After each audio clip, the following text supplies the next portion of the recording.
episodes of Guy's Grocery Games. I was aware it existed. I had no idea what it was. I've watched a couple seasons I of have that. not watched it. Is it better than Supermarket Sweep? No. Unfortunately not. Of course, I'm thinking of the 90s Supermarket Sweep, which was the absolute king of the hill. Oh yeah. My favorite was I went back. I saw something online, and then I went back and I watched something. It was like Supermarket Sweep was the original show for like gay women, and it's like if you go back and watch like so many episodes have at least one pair of like two women. It's like we've been roommates for 10 years. We're roommates, we've been roommates since college. Yeah, roommates since college. We like to do stuff together. It's great. And you're like, when you're younger, you're like, oh, okay, that's cool, whatever. Like they're just roommates. Like that's what our husbands are brothers. And you're like, no, that is now an old lesbian couple for sure. Oh yeah. Oh, that's funny. The thing with Guys Grocery Games, I realize like they try to blend Supermarket Sweep and Chopped. Oh yeah, that's a good comparison, honestly. It's like make spaghetti and meatballs, but all the pre-made pasta and all the ground meat are out of stock. Find something else. Mm-hmm. My favorite, I'm not a big cooking show, like cooking competition show guy. I don't find them that interesting. I do like the new one on Dropout TV, the Gastronauts. I don't know if anybody watches Dropout. But my favorite was always Cutthroat Kitchen, hosted by Alton Brown, where it's like, here's a frying pan that's bent in half.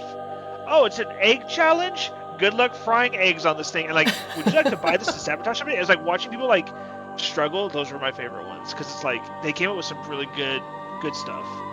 Yeah. You would probably like Next Level Chef in that case. So I watch all the cooking shows, right? Especially all the Gordon Ramsay ones. And there's like some struggle because there's 3 separate levels. And basically if you're in a basement, you have shit things to work with. And then if you're on the middle level, it's like average kitchen. And if you're on the highest level, then you essentially have access to anything an extremely expensive kitchen would have. And then, so there's like an elevator that it starts on, the top floor or whatever. And then it has a bunch of random food items and it's a Russian grab to get the ingredients, and then the elevator goes down to the next level, and then if you're in the basement, then you're probably working with the most shitty of ingredients in the shittiest kitchen. So there's like struggle and strife there. It's actually pretty good. My girlfriend watches was it like Crime Scene Kitchen or something like that? Mm-hmm. I don't like that one as much. My favorite cooking show was Worst Cooks in America because I was laughing at how awful they all were. The first couple episodes of every season give me nightmares. Like, especially the ones where they're like, oh, we don't have knives like this at home. Like, half the finger underneath the edge of the knife. Yeah. Why? There was one season of that where there was some lady and whichever chef was like yelling at her, like, stop cutting like that. You're going to cut your fingers. And the lady was just like, that'll just add extra flavor. Yeah. Yeah. So depending upon what streaming services you have access to, Supermarket Sweep is on Prime Video, including the 1991 episodes. And Cutthroat Kitchen is at least some seasons are still on Hulu. Yeah, they don't have every season on Hulu, but I mean, it's okay. They rotate them out, which keeps it fresh. There was a show that was on the BBC, which I used to watch using a VPN. British Bake Off. No, but that's also a very good one. Ready, Set, Cook? It was called The Taste. The Taste. Okay. Yeah, and it was standard cooking show, but like you got 1 spoon per judge, and you had to. They'd be like, okay, we want your best Indian delight, but you had 1 spoonful, so you had to like cook something that then fit onto that 1 spoon, and they would take just literally 1 taste of it and try it out. And it was really interesting what people were doing to A, try and cram that spoon full of as many things as they could, but also B, like, how do we get across the notion of an entire Thanksgiving feast in a single spoonful? Oh, that's funny. If nobody here does have Dropout, because Dropout does allow account sharing, they talked about having it up there, and they want to watch the Gastronauts, it's really good. Like, it's all of the challenges are like absurd. Like Brendan Lee Mulligan's in the first episode is like the panel are the people who give them the challenges, and they get like actual chefs. And he's like, I just want the heaviest thing that you can make. And he goes, I don't mean heavy as in like heavy fulfilling. I mean heavy by weight. And then like it's a standard. You know, there's 3 judges plus the host, so like each judge gets a thing, and Brendan goes first, and then somebody makes something that he really, really likes.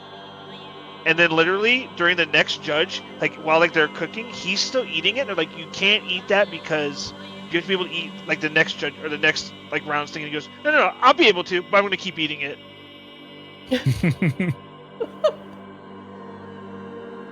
Well, all right, everybody. We are all here. We are all in various states of living. Welcome back. Happy Monday, everybody. It's New Crumble Week. Hooray. That is certainly I a miss way to I'm put actually it. going to order some right now before I forget. Happy Crumble Week to all who celebrate. Yeah. It's a good week. I It's a would good week. die Oh, for they some changed their cookies right fucking now. app icon color again, and I fucking couldn't find it. It's not too late. They're still open. But let me tell you, tres leches, iced oatmeal, poggers. Iced oatmeal is actually a really The good. key lime pie cookie, also good. This does remind me. I don't like key lime as a flavor. I'm sorry. I do not enjoy key lime. I had a mango key lime once, and it was one of the best things I've ever had. So Ooh. Also, I Heckin' good. used to live where key lime was the thing.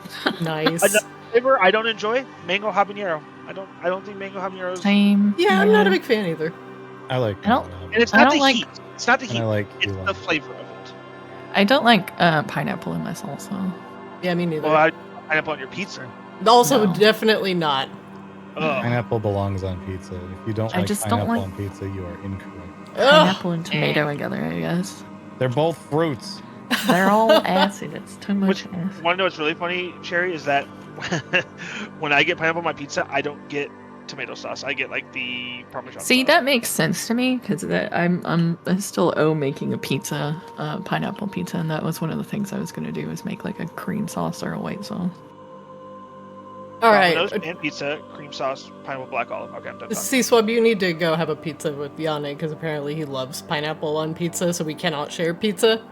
Where do you want to go? There's plenty of good pizza spots in town. No, you and him go somewhere to fulfill your can go pineapple get your dreams. little personal We'll weird be pizza we'll too. be there in April. Just saying. There you go. Yes. Okay, well Yes. then keep your pineapple-laden So, pizzas. Devo On that and side of him the can table. share a pizza, and Anu, and you and I will have one. Yes. Christina. It'll be fun. Yes. That's normal pizza here. The normal pizza. With a bottle of Malort in the middle. Oh God! And the special sauce from Goblin with a fat ass to dip it in. Oh no, I forgot about this. Goblin egg yolk.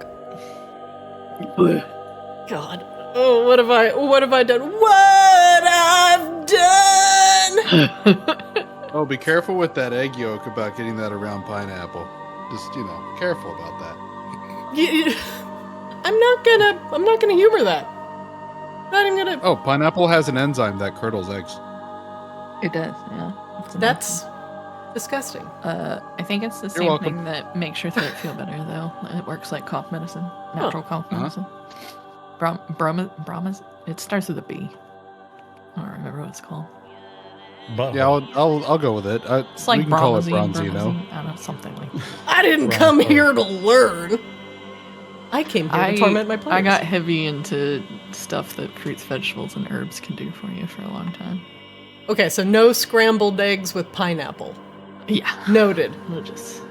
Yeah, so like if you Okay. try to make like a pineapple custard, you're going to have a very difficult time. Oh. Anyway, you disgusting You'd have to use an creatures. extract instead, but yes. Bromelain, by the way. Bromelain. Yes, I was close. You were very close. I was sitting there like, It's I was like, the I same don't thing. think it's bromine, but I'm on pace. Yeah, like, I have to look this up. Bromine, bromide, bromidoma, brochacho. But Mellow. pineapple Normally. juice or like a reduction of it when you have a cold will actually fix your sore throat really well. Just like marshmallow as well. Actually, marshmallow root in particular. You know what else will fix your sore throat really well? Yeah. Go on. Shot of vodka? Oh, no, that was a question. I was curious. Well, marshmallow root and pineapple juice. Make me a medicine check. I have done the occasional just eat a marshmallow when my throat hurts, and it actually works. It's kind of nuts. Huh. Huh. I will remember this the next time Throat cold coat, and flu season come around. Yeah, throat coat has marshmallow root in it, but there's something else in throat coat that makes my tummy not like it, so I just eat a marshmallow instead. All the Which deliciousness. honestly, it's the better version. Yeah, exactly. True. That's why I have jumbo bags of marshmallows. Is that why? I get sick very easily. We have to hide marshmallows in our house because one of our cats likes to chew on them. No. Cat with a sugar rush. Well, all right, everybody. Welcome back to another glorious episode of Arctis D&D. Previously on Arctis, the Great Ice Library is finally reaching its conclusion. And as you all conquered the Gauntlet of Grief, and went up against each of the 5 stages of grief, you conquered them all. Even acceptance at the end was not about accepting the eventuality or the lies that Vanix was trying to torment you with, but accepting your own personal truth in the face of such lies. And understanding your own power, you managed to conquer your mirrored reflection selves and put an end to the lies Vanix was weaving. You are now back in the Ice Library archives, and the final mephit, death, awaits. You find yourself in the most southern room of the Ice Library archives after touching the Book of Mourning. As you look at each other, you are all in various states of disarray and perhaps mental struggle. But your struggle is almost at an end. But what could possibly await in the most catastrophic, the most powerful of primal fears, death itself? You can hear the mephits to the north, chittering amongst themselves. All of them, of course, except Lostit and Deathit. The archives are free for you to move about in, and you may begin.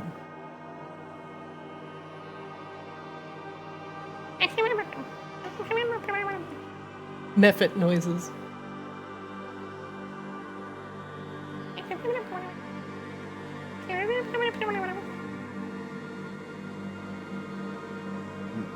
I'm sorry, are they Do we dropping We need off to take something a in the rest museum? before we go to the next room.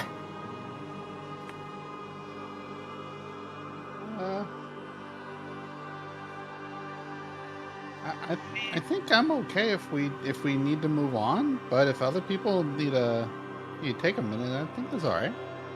Laszlo, you look a little beat up.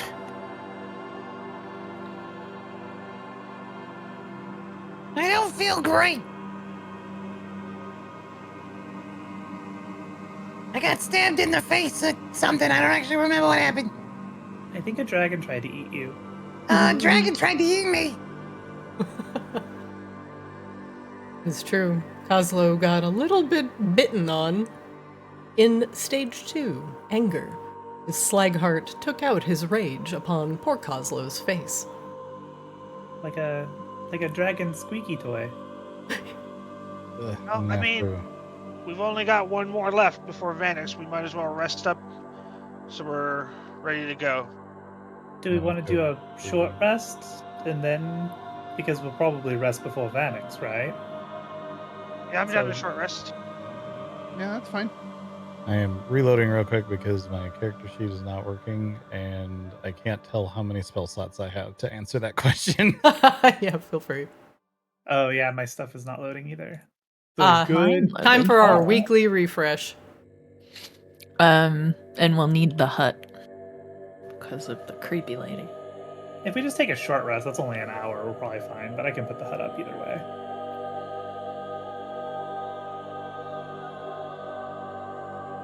Because if she came back while we were taking a short rest, I think we just kill the ever-living shit out of her. Yeah, and then Bella will long not rest. complain about this. And then it's not a problem anymore.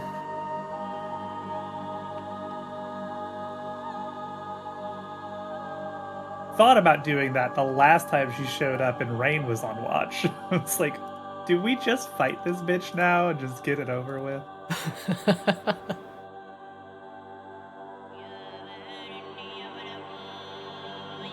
But she hasn't really done anything, so... No, it's Mostly hard just for her to taunted. get to you, just because of the protective bubble that you're putting up at night. She likes to hang out outside of it, at least try and torment the waking, but she grows quickly bored not being able to delve into your dreams. This ain't Rain's first rodeo with a hag slinking around while we're trying to do a fucking dungeon crawl. It's my first rodeo. This is, in fact, my first rodeo. I have a hat that says that. I love that hat.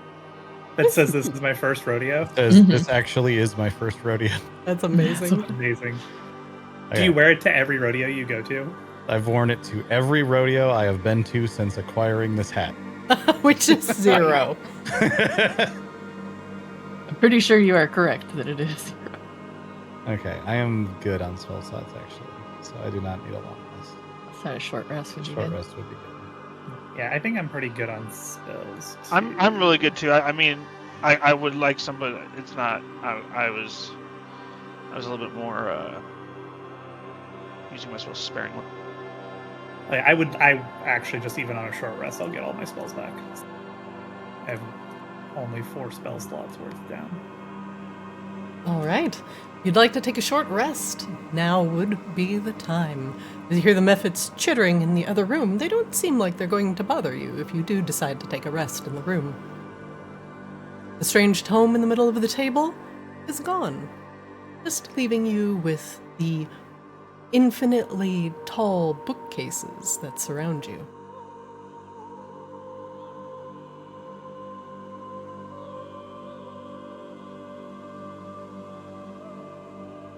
That was quite the stinger.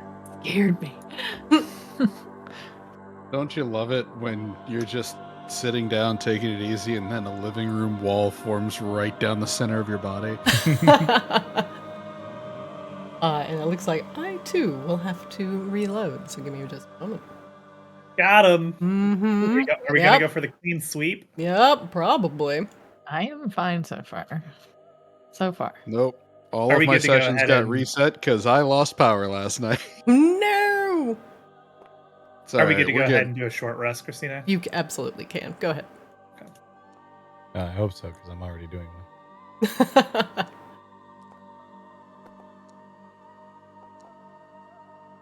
Fuck it, I never spend my hit dice. Sure.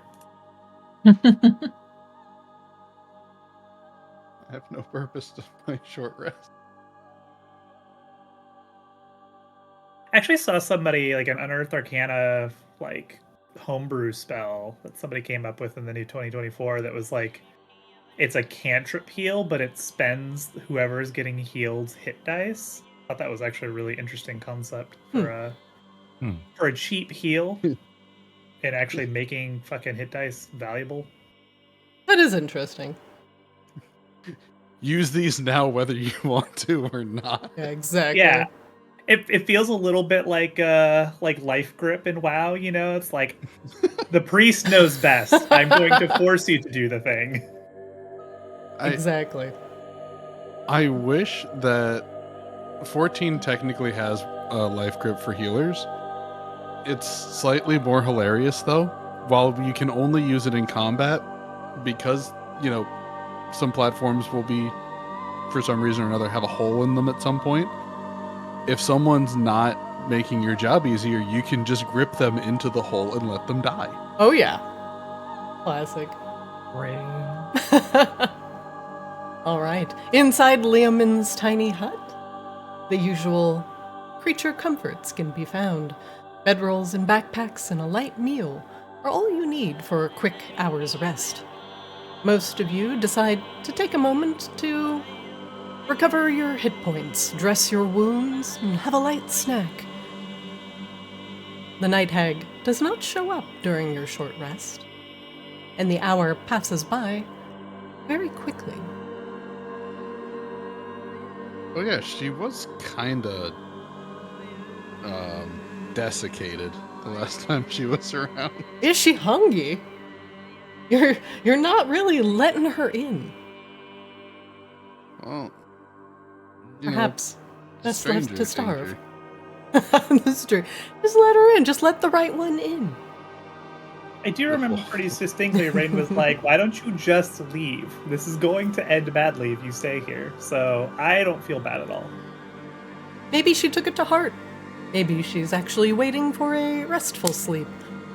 But either way, your hour goes by uninterrupted, and you are ready to continue.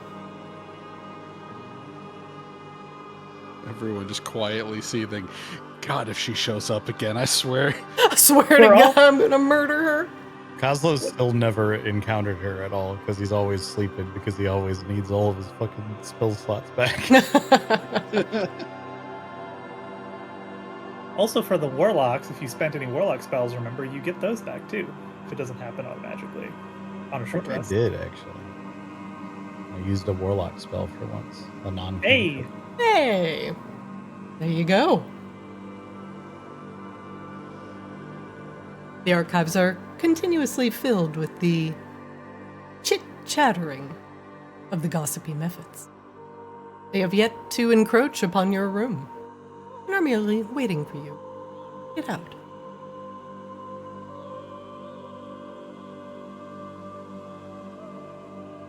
Alright, are we ready for death then? I But you never ask. kind of came across more grim than I intended, but I'm glad you're enthusiastic, Oslo. Let's all go fucking die together. Hooray! Statistically, with the number of times we've been faced with mortality, it's going to get us eventually. Look at Death. me. We are the death now. The world's #1 killer.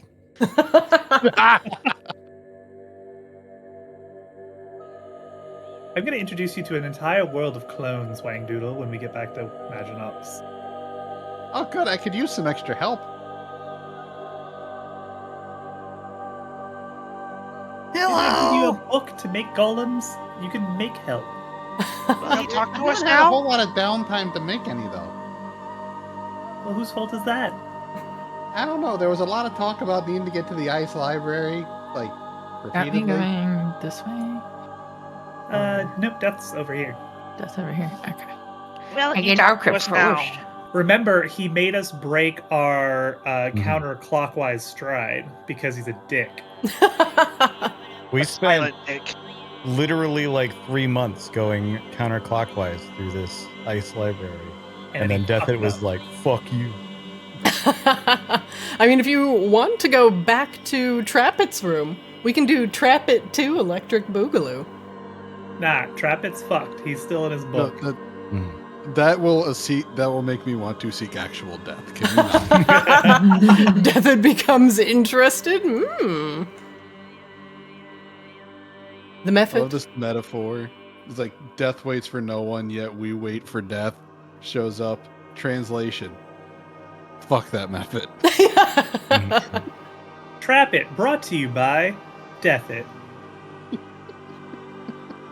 Deathit is silent as you approach, looks at each of you in turn, and nods. He still does not say anything, but points to the door. And it opens. He quickly glides inside.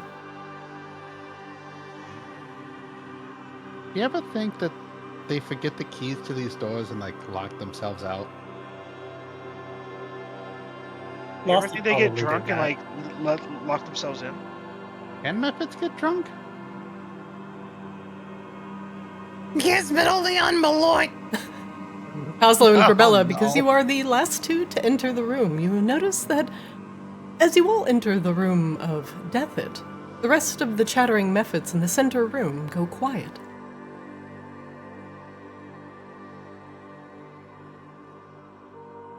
It's slightly ominous.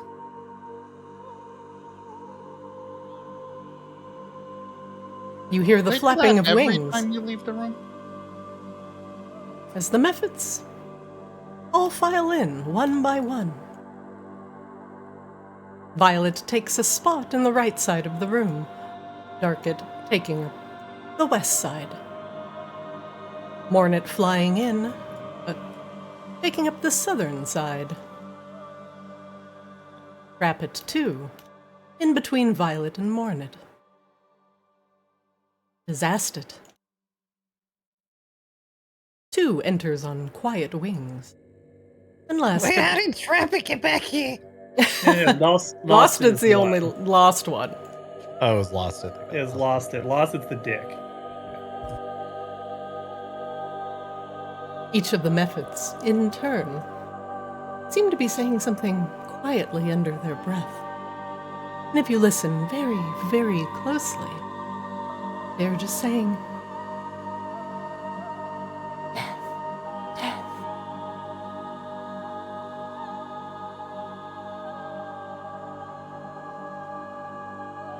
Not creepy at all.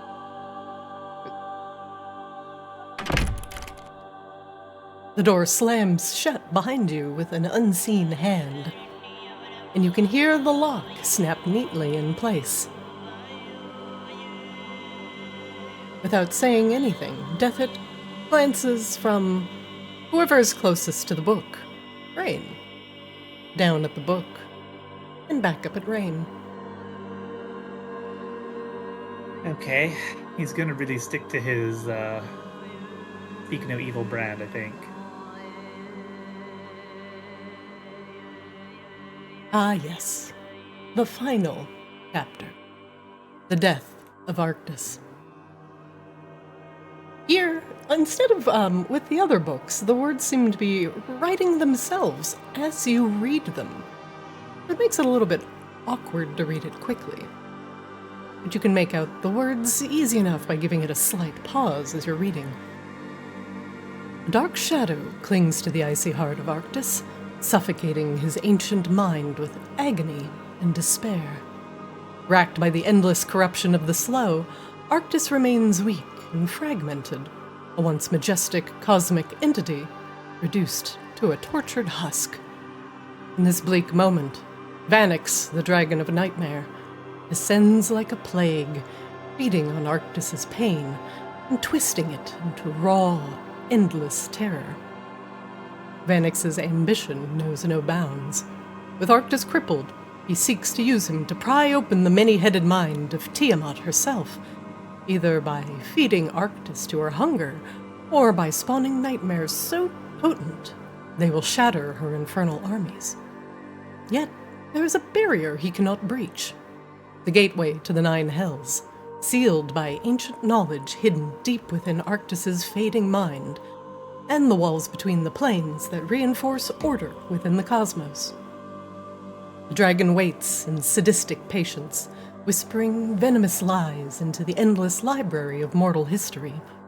He plants seeds of war and unease into the hearts of Arctis's inhabitants, aiming to spark a catastrophic conflict between the mortal world and the Nine Hells. The fate of Arctis and the future of creation now teeter on a fragile edge. If Vanix succeeds, a war of nightmares will consume all of existence. This is the end. Defeat Vanix before he can utilize the weakened Arctis for his own dark ends.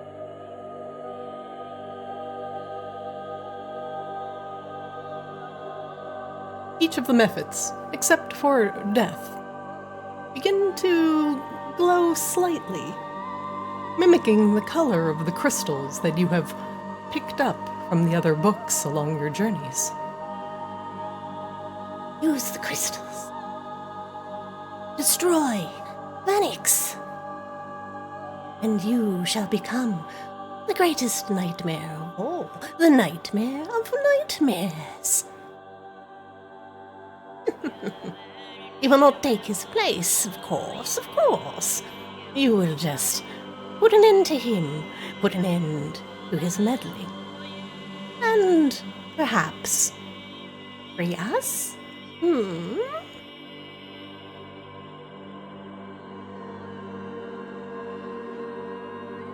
Each of the mephits look at you all eagerly, as if they are awaiting the greatest nightmare of them all. You in the mind of Vanix.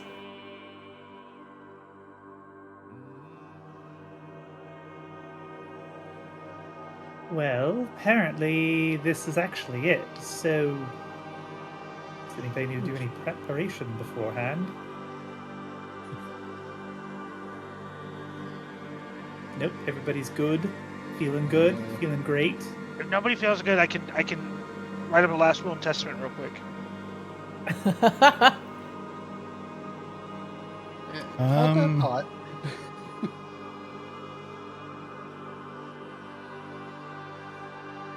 Is there a notary mephit available? Each of the mephits look around. There is lots of paper here. I could write something, a footnote perhaps. But if you fail, you will be a footnote of history. Perhaps you'll not have to write something after all.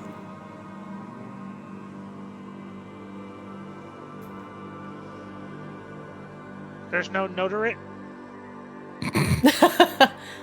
Now, notarate would not be a primal fear.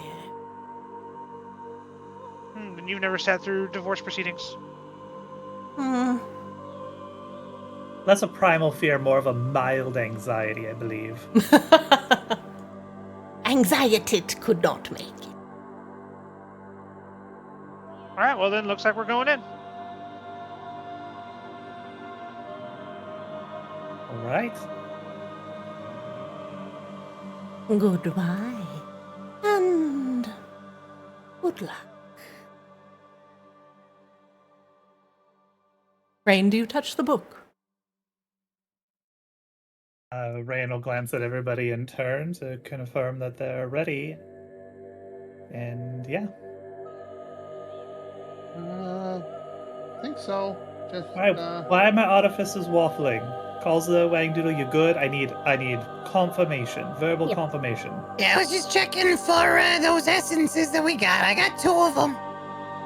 Oh, right, yes.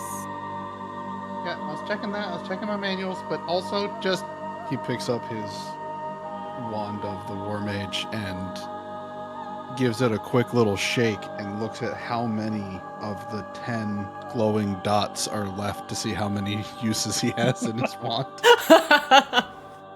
And pretty soon I got like 2 left before I have to re-up this, but that's fine. I can do that on the fly. No big deal. Is anybody concerned about anything related to Vanix? Oh, that's not what I meant to do. Brandishes a sword at you. Anyone have any last concerns? Yep. How very commissar of you. Great. Let's get it on. Let's get it on!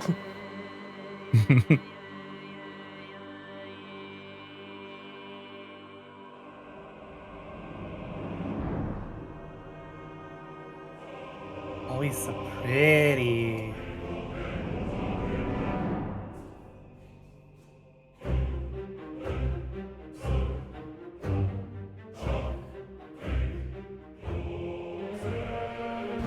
The spectacular Borealis-lit ballroom trembles slightly as Vanix unfurls his wings.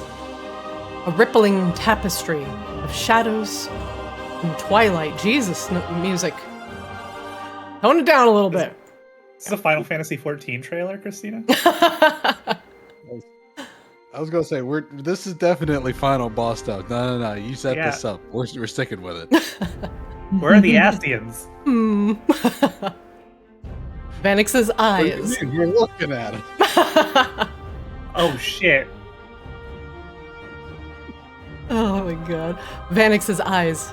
Twin abysses, swirling with cruel intelligence, gleam in the light of the distant Aurora Borealis.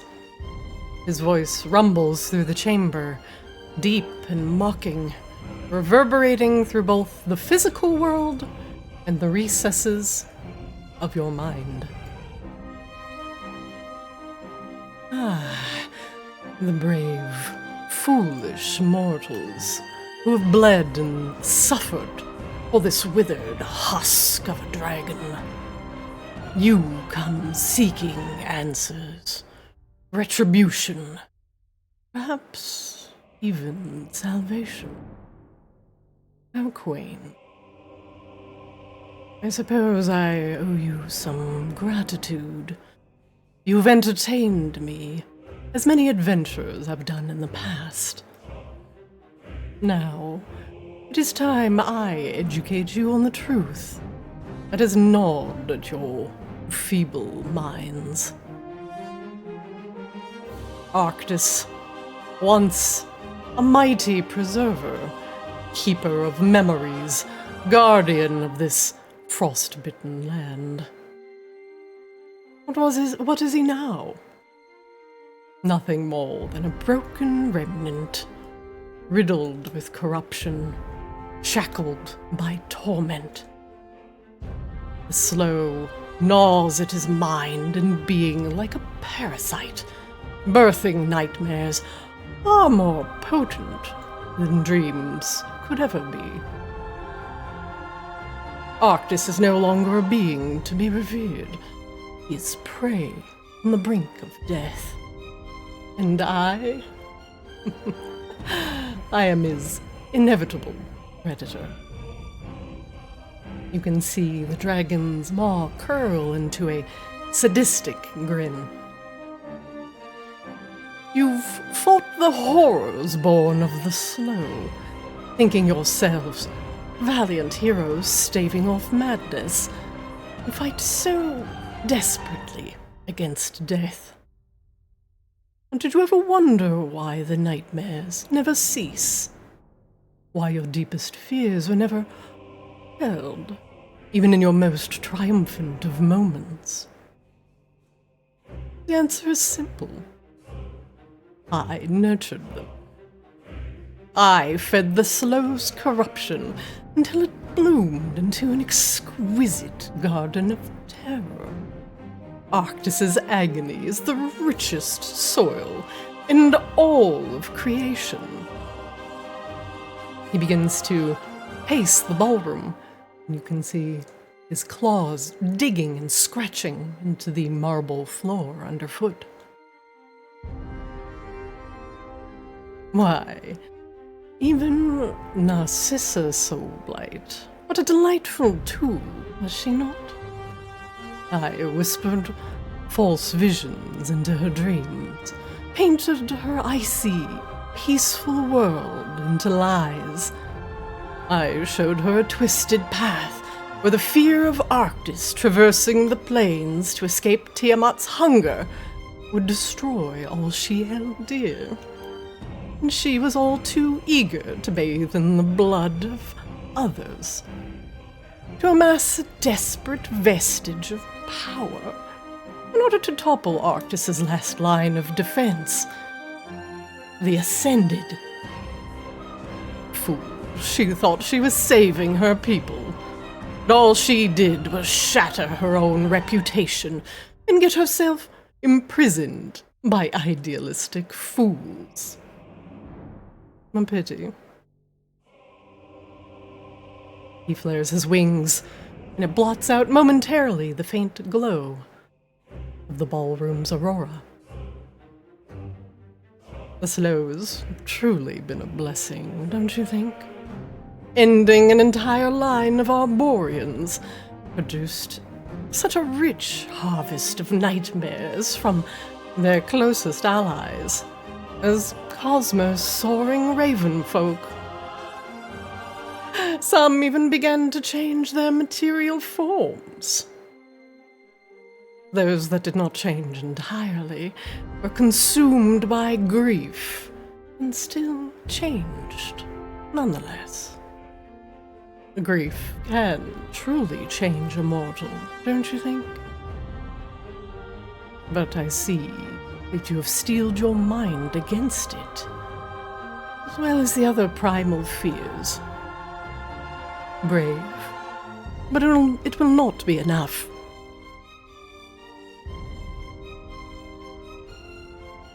But I am not finished. Arctis's fate is already sealed. His slow-born torment will fuel endless nightmares that I will unleash upon Tiamat herself. Her demonic hordes will writhe in terror as the Dreamborn become their executioners. Yet for that to happen, I need one simple thing. The key to the 9 hells. Arctis knows it. Oh, he knows it well. And I will pry that knowledge from his dying whispers. Unless, of course, you try to stop me. He cranes his neck up, his twin eclipse eyes burrowing into the party, daring you to speak. Be warned, little mortals.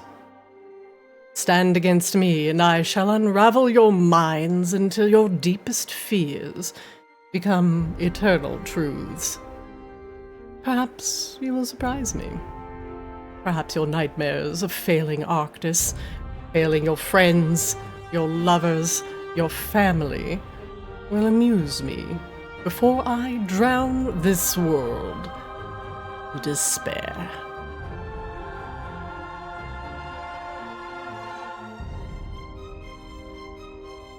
This guy talks a lot. Vanix roars.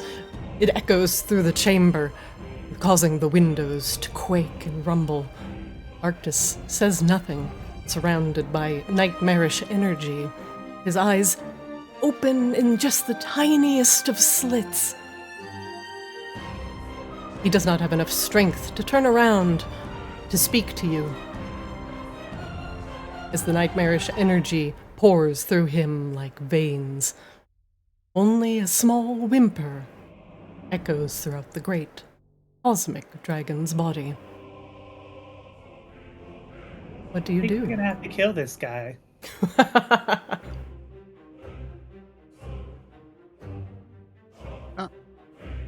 You know, he does present one good explanation, though. Or at least an easier one.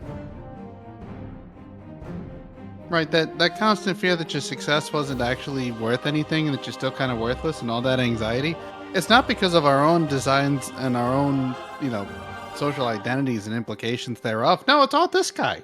So on top of that, thanks for the worst moments of my education. I'll be taking them back from you now. Look at that. You took a perfectly good kobold and where'd you go? You didn't give him anxiety. Look at that. That might have been more sick than Vanix, to be fair. So yeah, we're gonna kill this guy, right? Do we need to hands in the middle? 1, 2, 3, go team. Can I look at one of the essences I'm carrying and see if it's doing anything? Absolutely. You fish into the pocket and you pull out which essence? I'm assuming you have multiple. I have 2, yeah. I have the essence of Nightmarish Shrouds and the essence of Nightmarish Vines. Oh wait, are we going to Captain Planet? We'll look at this.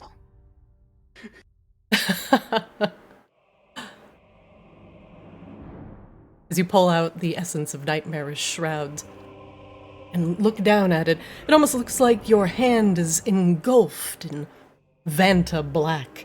It is a darkness so piercing that it seems to absorb all of the light around it. But it's doing something that it didn't do before. It's thrumming, beating like a heart. Boom, ba-boom, ba-boom, ba-boom, ba-boom. You can actually feel it pulsating slightly in your hand, even though it is as hard as a rock. God, out of context, that probably sounds terrible, but we're gonna go with it. Doesn't sound a lot better in context. No. Just noting. We'll allow it. For each of you that are carrying these essences, you can feel the thrumming power inside each of your containers, backpack, pouch, wherever you have it stored. You can feel it welling up, just asking to be released.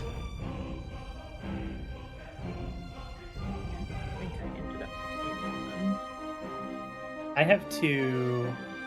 Kozla has 2. I've got 1. So that's 5 of 7. So does C-Swab have 2? Checking my bag. Does C-Swab and Grabella have 1? C-Swab probably has his own. I don't know if we actually got one from Mornet. I don't actually remember getting one, like an actual physical item, but... Oh, shit. Hold on. So C-Swab might have one, and we might be missing the Mornet one. Because I have Isolation and Catastrophe. Yeah, we'll say for posterity's sake, since you have triumphed over Morning. Sorry, I thought I dropped it at the end of last episode. I did not. Now each of you, holding your various crystals, each of them thrumming with power in your hand, Vanix's eyes narrow, and his eclipse-like gaze becomes just 2 small slivers of crescent moons. I see you have gathered the essences from the primal fears.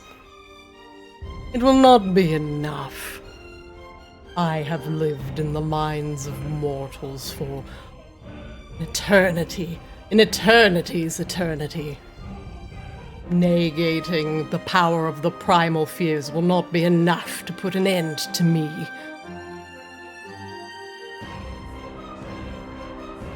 Well, we also have lots of fireballs, so...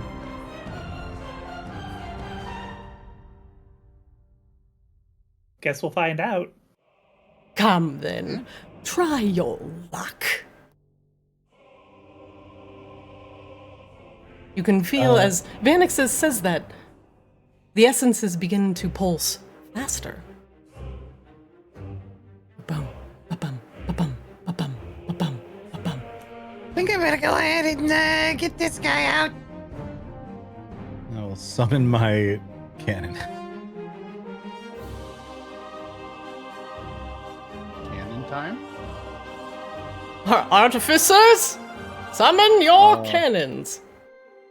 Okay, hang on. Artificers, assemble your various contraptions.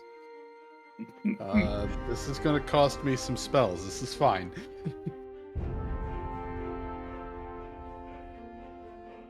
Because I popped my cannons in the last event, so oh boy, it's fine. Bust a spell.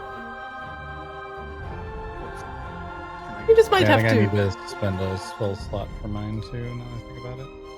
Did they actually go down? Like, or do they have a time limit when you summon them the first time? I think it's an hour. I'm just gonna double check. It lasts an hour, yeah. Oh, okay. They actually do have a time limit. Oh, shit. Yep.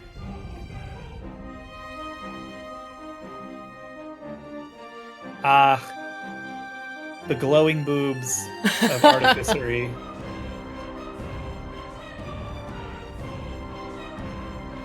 As you're holding the essences in your hands, they begin to all form hairline cracks in them. Hairline cracks formed of light. As you watch It is not nightmare that bursts through these encapsulated essences, but as they break and shatter in your hand, causing an outburst of energy so bright, so brilliant, you squint against it. You feel a swelling in your heart. Must be hope. Each of the crystals that you have gained crack and turn. The light courses over each of you, and then suddenly darts towards Vanix. Each of them hits him in the back, the wing, the side of the head, the arm, and once again the great nightmare dragon roars.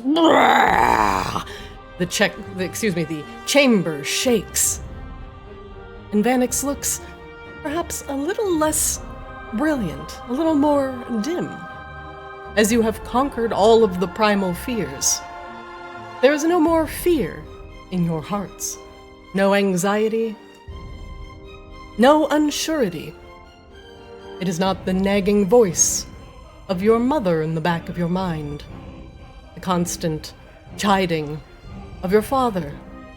It is not the memories of being ostracized, or the foul memories of rising once again from the dead, or the feeling of being alone, out in the middle of the ocean, with potentially no help coming to you. All of these worries, these nightmares fade away and are pressed into Vanix himself. He shakes his head, as if he were a cat trying to shake free something stuck to his fur. He begins to claw deeper into the marble floor. Makes a terrible sound. Come then, heroes. Face the mightiest nightmare of all. I'm gonna need everybody to roll initiative. Oh boy. Yeah! Oh, damn, Vanix. Holy. Oh boy. Oh, wait a minute. That doesn't happen very often. Look, we took a perfectly Wait. good dragon and we went and we gave him anxiety. Oh. No. You gave him your anxiety. How Be fair, dare his... He rolled high for initiative. Oh, shit. 3.14.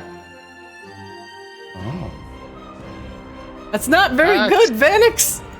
His first Oh, round, that's- actually, he has to recite pi to the 30th digit.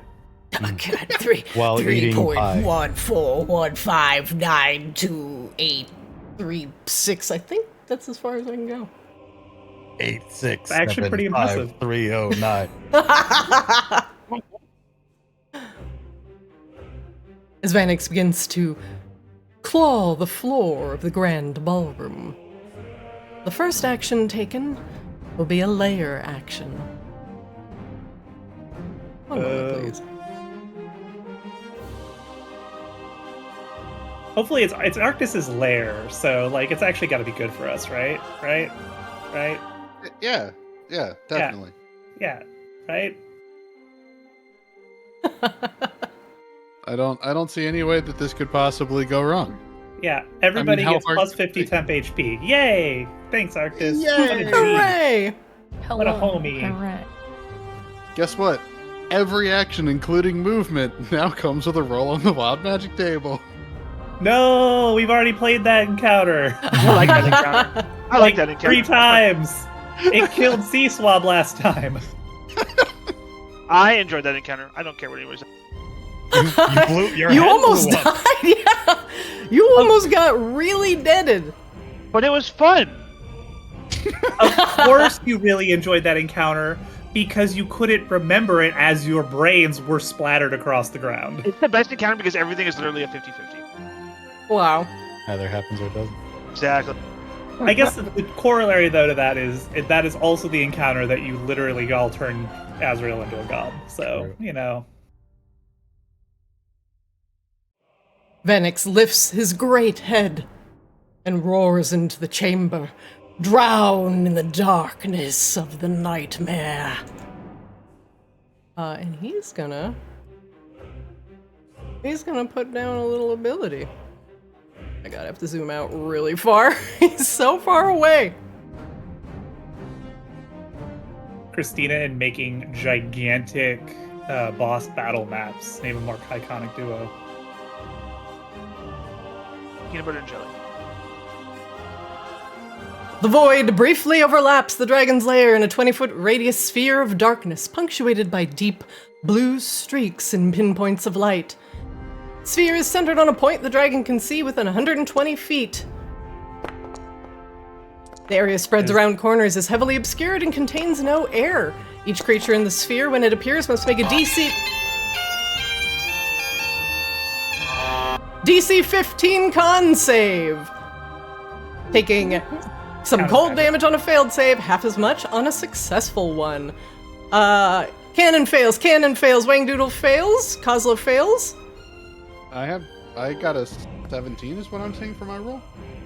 Let's say 14. I saw 14. Let me scroll up. Oh.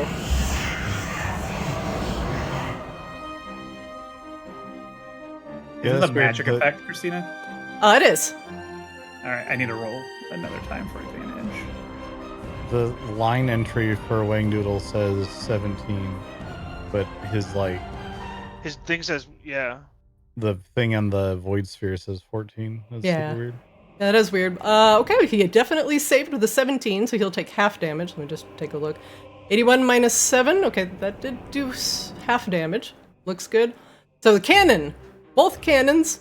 1, 2, 3. All cannons fail. They take 14 points of cold damage. Wangdoodle, you take 7 points of cold damage. Kozlo, because you also failed, you take the full 14 points of cold damage. Rain, you take half. C-Swab, you only take enough to get... Did you have temp HP? I did have temp HP, yeah. Do you remember from what? It would have been from when I casted, I casted Form of Dread in the last encounter when I was frightened. Oh, that's right. That probably shouldn't have been there, so... Oh, good. So you will just take half. I'm also resistant to cold. Oh, so you'll take half of half. So you'll take 3, so I'm going to just take away 2 more hit points from you. Then I had Absorb Elements as well, for cold. Do you want to use that? You want for 3 damage?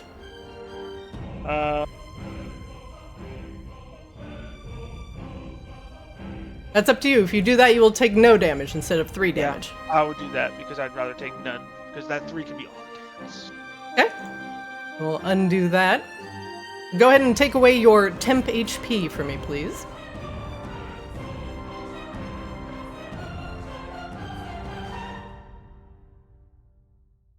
As suddenly, each of you cannot see each other anymore, and you are swallowed into darkness. C-Swab, you're up. Alrighty. Okay, so there's a lot of blue on blue on blue here, so I just want to verify. There's one, the giant thing is what he just casted. The bigger one on the floor is just decoration, and then the 2 smaller, grid ones are the cannons, right? Correct. Alright. Yeah, the one that looks like a blue sun is the one he just cast. Okay, and then the one that's this is the edge of it, that's just decoration, right? That's a rug. Okay. So I'm gonna move out.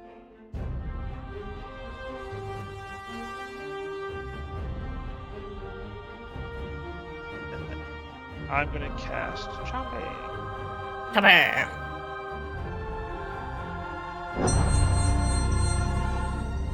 What flavor of Chompy are we casting today? Well, he went cold, so I'm gonna go with the assumption that he's a lot of cold. So I'm gonna go with chromatic. Put him right there. Solid assumption. I'm gonna share resistance to cold. Is that on the floor or is that on the precipice of?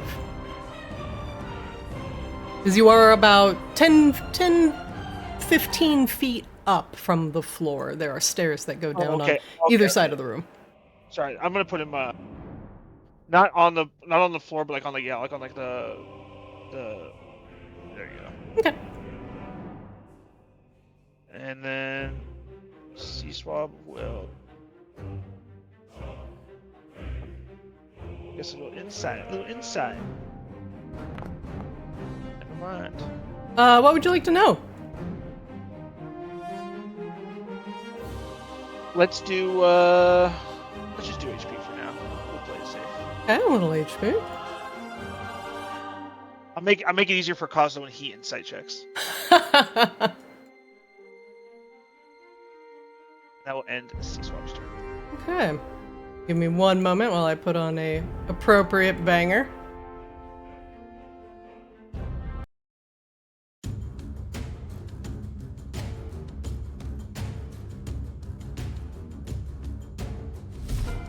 Chompy?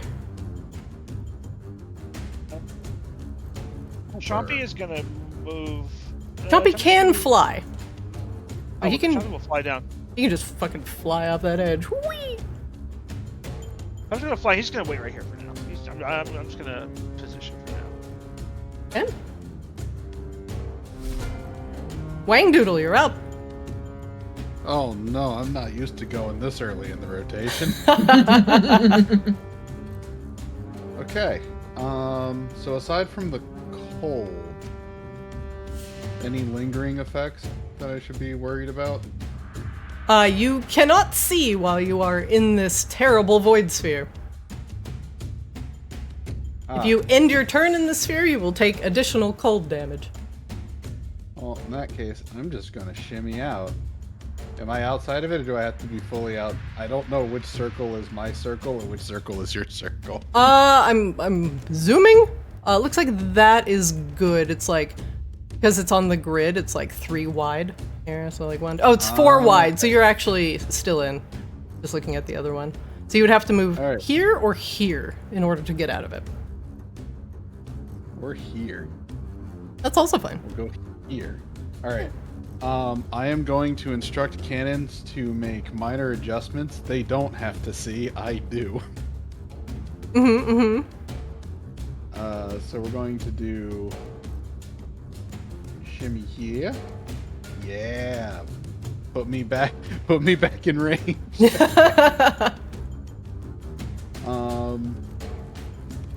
And then let's see how well fire works against Nightmare.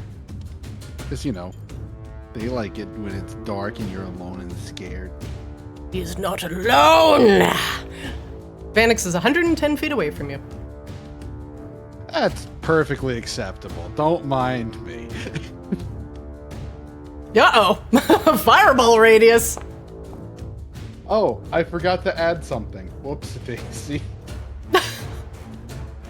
I forgot, because it's coming out of my weapon. An extra D4? 35 damage. Good lord.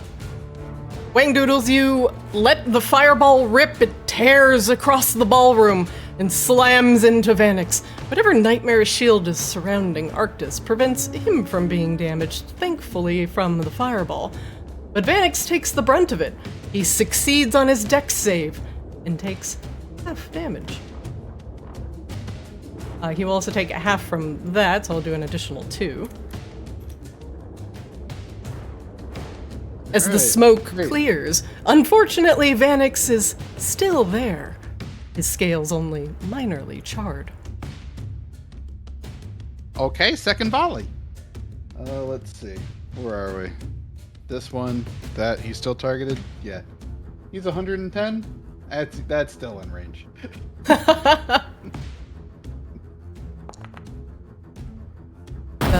That'll miss.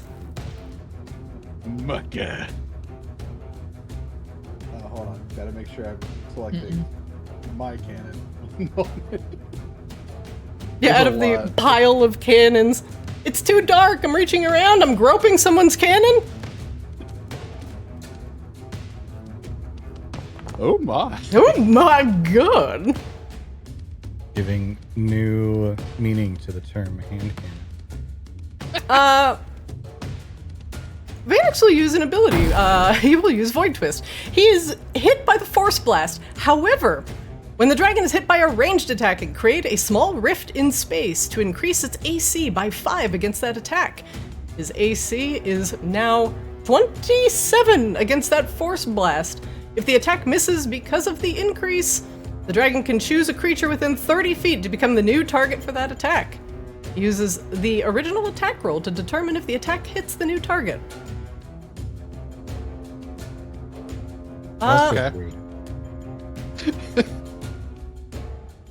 He can only see Wang Doodle and Sea Swab. Wang Doodle, do you want to be odds or evens? Within 30 feet? Doesn't matter what you pick, Wayne. Oh! You know what? He's not within 30 feet. Nope, doesn't work. No. Doesn't work. You can't even choose Arctis. Not a valid target. He can choose himself. Yeah. Does he have to pick a new target for it to Yeah. Is he his own worst enemy? He is his own worst enemy. Vwap!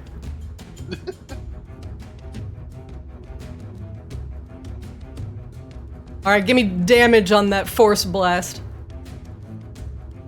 Did we just lobby the DM into Vanix hurting himself in his own confusion? He hurt himself in his confusion. Wang Doodle, you are the master of folding space and time, and instead Vanix tries to do the same against you, and it just kind of furls back onto him, and he takes the full 10 force damage from the first cannon attack.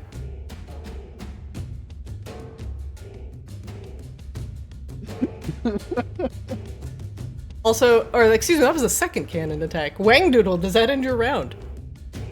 I'm going to try to insight because that manipulation of space-time has got me curious.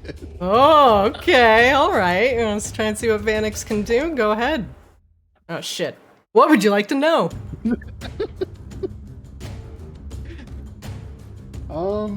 You know what? What else has he got in his bag of tricks? What else has he not shown us yet? Oh, okay, so 1, 2, 3, 4, 6, 7.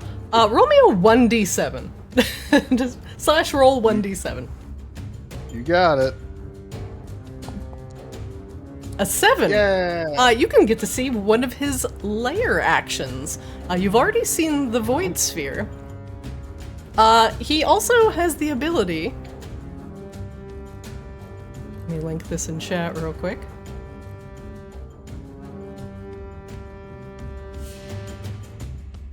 To manipulate the slow. Vanix summons the slow to dissolve magic within a 20-foot radius sphere. The sphere acts as an anti-magic field and remains until Vanix is destroyed.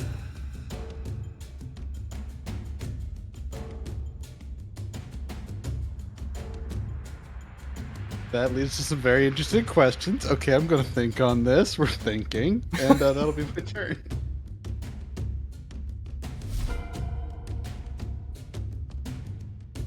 Oh, boy. Bella, you're up. You are currently in a sphere of pure darkness. You cannot see anything, and it is below freezing temperatures.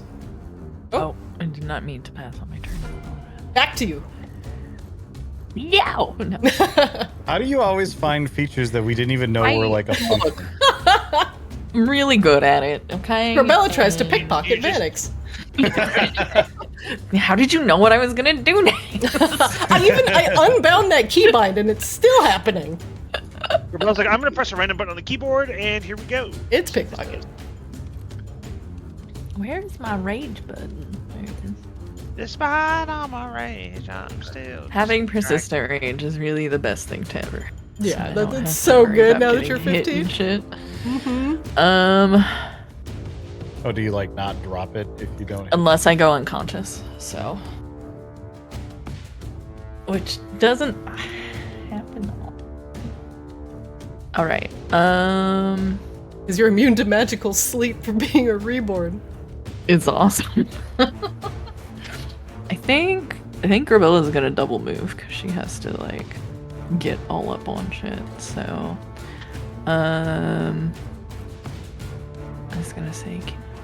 You can go down the stairs. It's a lot longer. You could jump off the edge. It's about 15 feet up.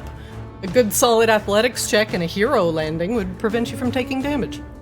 I think Grabella is just gonna go the normal way, which I know, very, very unusual. Or you could fly. Oh wait, you bonus action rage. Never mind. Yeah, I bonus action rage, so I can't. You might hit a. Never see the numbers. Oh, do I need to go this way first? And then Making my way downtown.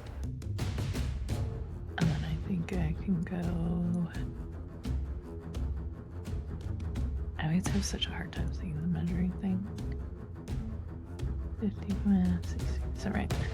You should have 80 move.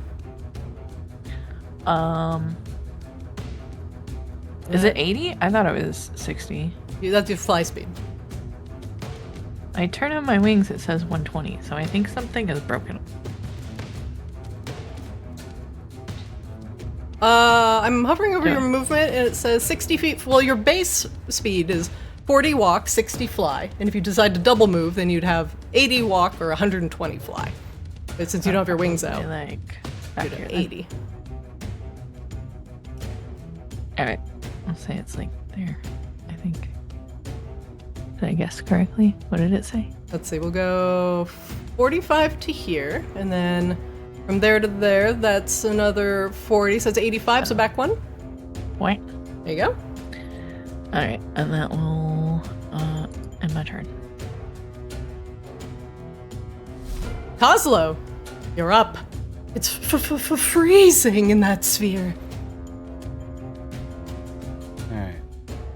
Kozlo. Gonna run out over here. Cannon is similarly gonna run out over here.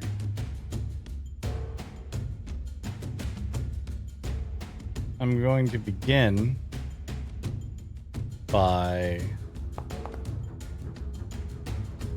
Oh, close, but not good enough.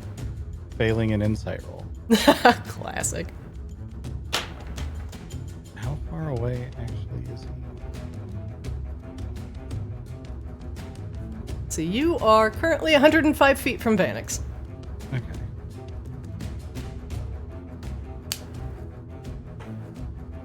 Perfect.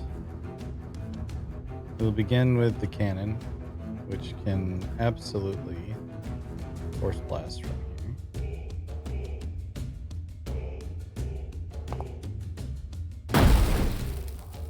That'll hit!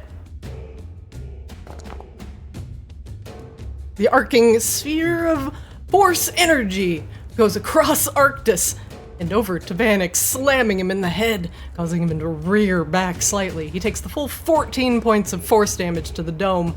Do you want to push him back 5 feet? No, that's okay.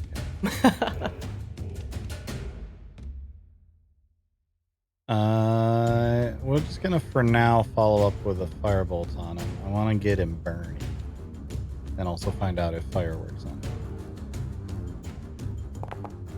But I will do neither of those things. Oh! The firebolt goes careening off into the back of the ballroom. However, you did see from Wang Doodle's fireball that fire did seem to work particularly well on Vanix. Okay.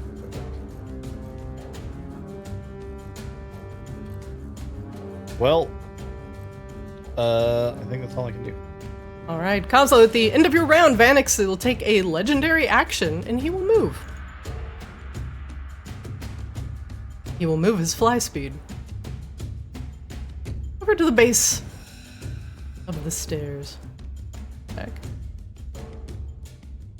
He looks up at the stairs, looks up at Grabella, and he just smiles, showing a row of jagged needle-like teeth. Yes, come to me, little dragon. We will see who is the true nightmare. I don't think Rebella ever made any claims of being a nightmare. This is a false dichotomy. Big words for little goblin. Wait, which of those was big?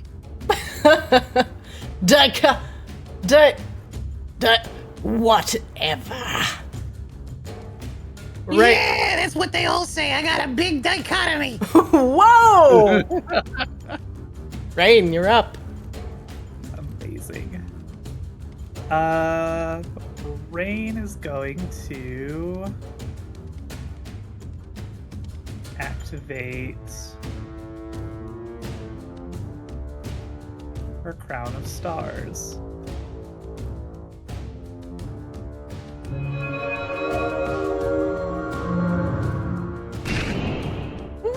Like the gunshot at the end. Boing! We're gonna move forward. Oh, I can see now. Great.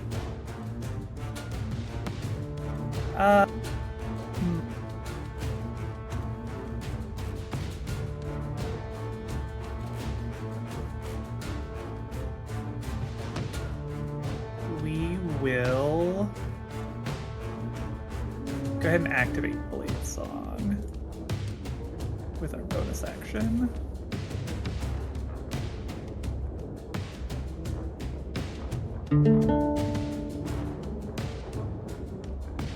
Nice, Such some a muted tunes. little strumming. Wait, I can go back to the flute if you want. No. It's fine, This is good. We're gonna insight check this big boy, which Rain is theoretically good at now because she swapped her Astral Elf proficiency to insight. Ooh. I don't know why I rolled twice, but the debate sucked. First one apparently sucked.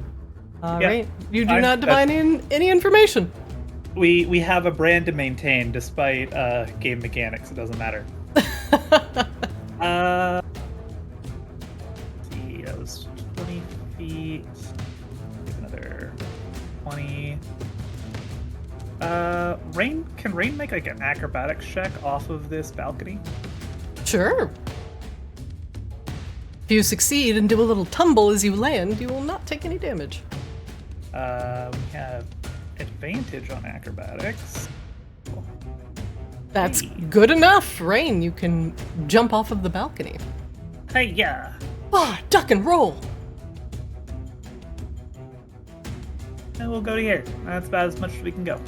And that'll be the end of Rain's turn. Next up, Vanix.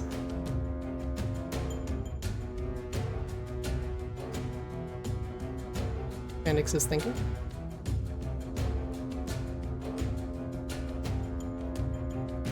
The DM needs to pop out the character sheet.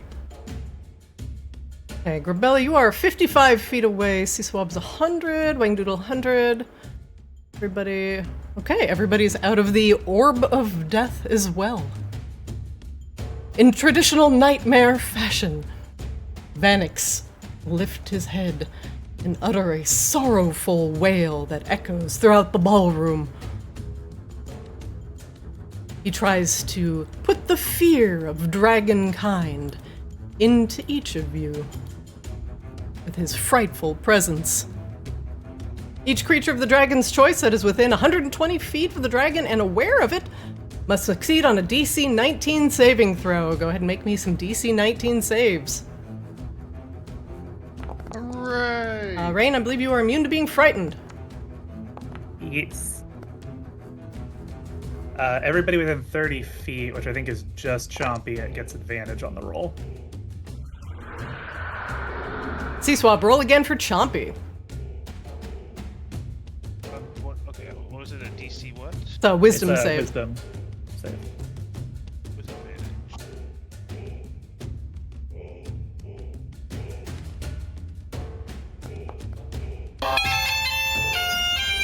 Hell yeah, Chompy! Hell yeah, Chompy! Chompy's not I'm frightened. being never scared. Rain, you are immune to being frightened and are not afflicted by the frightful presence. Artificers, Kozlo, you have succeeded. Why is it saying 17 when you clearly threw a 23? Also, the die that landed showed a 20 when I rolled it too, so I don't know what the fuck is going on with the dice today. That's fucking weird. But, Kozlo, you succeed and you are not frightened either. Sea Swab, with your wisdom save, you too. Not afflicted by the frightful presence. However, for Grabella, Wangdoodle, and I believe that's it. You both are frightened. Can Grabella be frightened while raging? Is that a thing? Let me scroll up. I don't think immune to frighten is a part of rage. Let's see. Yeah, I don't You have know. advantage I think on that's strength typically a checks. berserker thing. Resistance to bludgeoning, piercing, slashing. You can't cast spells. No, she's frightened unless she has something that makes her immune. Yeah, I just couldn't remember if rage had a interaction with that or not.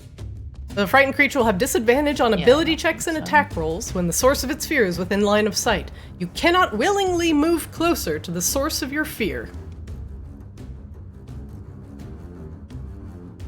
I'm gonna need some help. Oh, Man. you need help relocating? That's easy. Boy, I sure hope we have a way of making that happen. Ba-ba-ba-ba.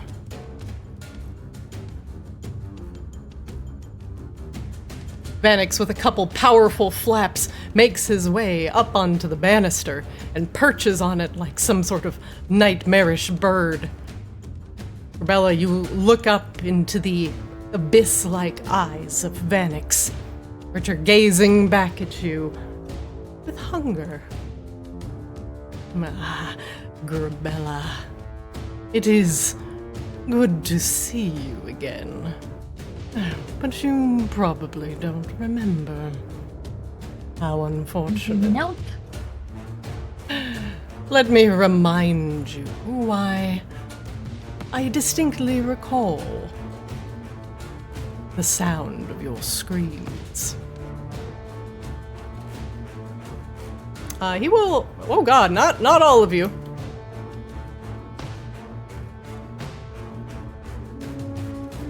Yeah, untarget everybody else. Just Grabella. After he uses his frightful presence, he will make an attack with his bite and 2 with his claws.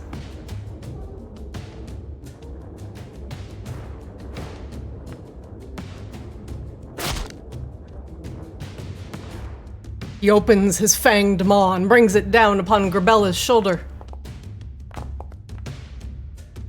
And Grabella, while you are raging, you take half damage from the piercing part, but as he bites you and pierces your incredibly tough flesh, you can hear the sound of screams in the background.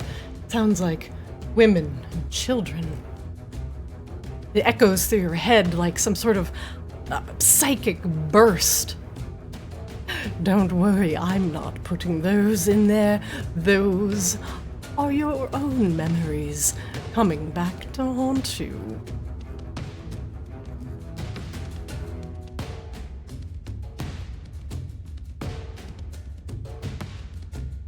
Vanix, I'm gonna need you to target Grabella. No, not bite again. Or not. It's fine. Yeah. He's such a diva. Really is.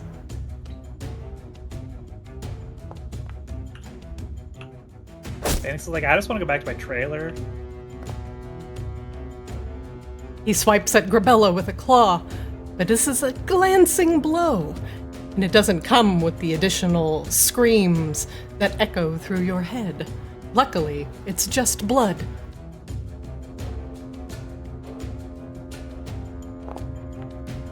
I didn't think you'd be so soft. A couple quick swipes of the claw prove only to be glancing blows, but the screams that echo in your head are now starting to become more familiar, as if you've heard them before. Why not come back to me, Grabella? We've had such glorious memories that we could continue sharing together. You know, I think I'm good.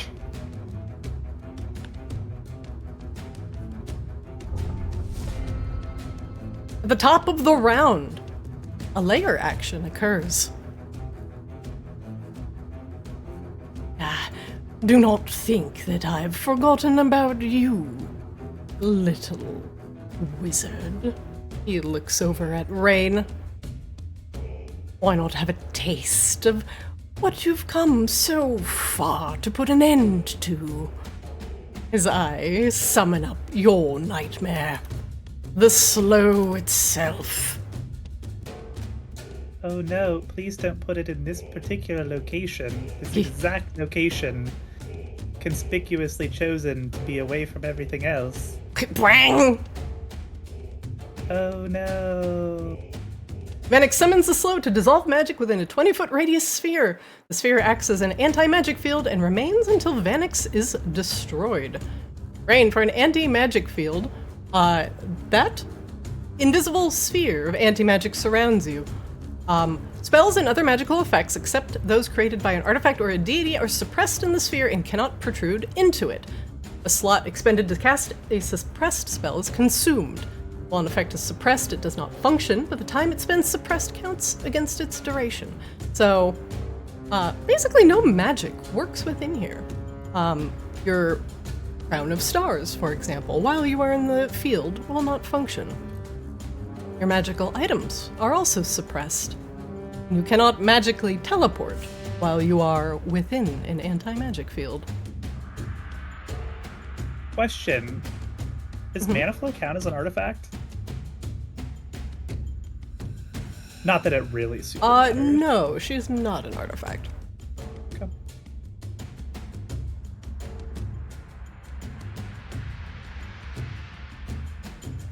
One moment.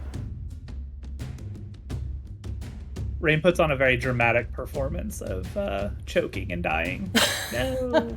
Oh god, no, please. Listen to your magically inclined friends.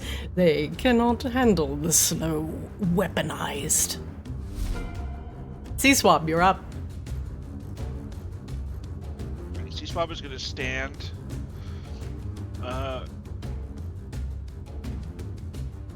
It's so hard because I gotta zoom in to be able to see how far I can move, but then zoom out so I can see what's going on.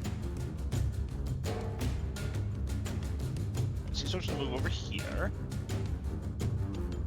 He's gonna target Vanix.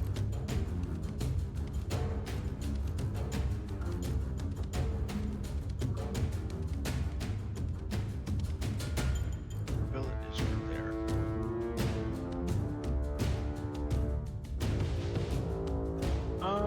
We are going to cast via my Staff of Frost an Ice Storm right there on top. But I would like to. I guess I have to do this first. Huh? I would like to transmute it into. I've ruined this order. I always do this. God damn it! My order of operations is terrible. You can. Well, why don't you read? Just do it in the proper order, and I'll delete this Ice Storm. You can regain that spell slot back. I'm still gonna cast Ice Storm. Okay, well, you're gonna have to do it again. Okay. What would you like to know? Is Vanix resistant to anything else? One moment. Vanix is resistant to psychic damage. Okay. I will first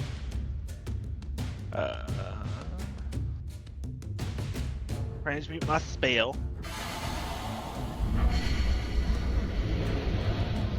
And I'm gonna make my ice storm lightning damage. Oh, okay.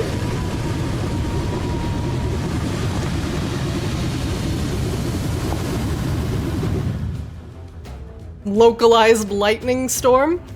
He makes a DC 14 dex save and succeeds by 3. He takes half damage.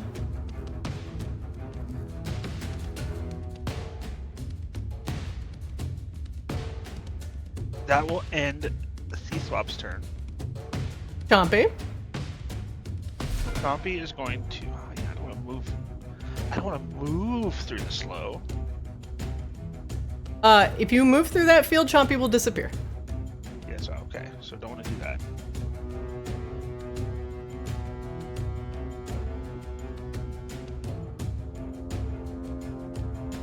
Alright, looks like we're gonna have to go the long way. Chompy's gonna fly back up top here. Up to the edge. And then that will end Chompy's turn. All right. Wangdoodle, you're up. Wangdoodle is very interested in how that slow has been manipulated into a vortex and gives him inspiration for more research later. Right. So, if I select me, how far away is... Oh, that's so unfortunate. Is it unfortunate? Hang on. Oh, that's so unfortunate. Oh, that's terrible. You're just out of acid splash range. Which means... Oh no! Oh, that's so bad. That's so sad for you. Anywho, we're gonna give the wand of the War Mage a good vigorous glow stick rebirth shake, creating some sparks and finally generating that last charge of fireball out from the wand.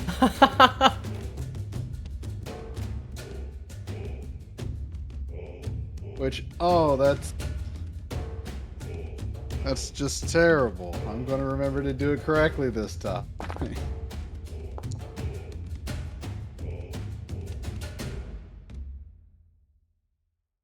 He will succeed on the save with a legendary resistance. Oh, that's great. Thanks so much. He'll take half damage from the fireball as it arcs across the ballroom. Rebella, you feel the heat of Wangdoodle's fireball as it suddenly appears directly to Vanix's right. We're gonna shuffle the cannons around. There we go. Good, good. You know, this one in the back, what we're gonna do with it is help out a couple friends. And there we go. Give some temp HP.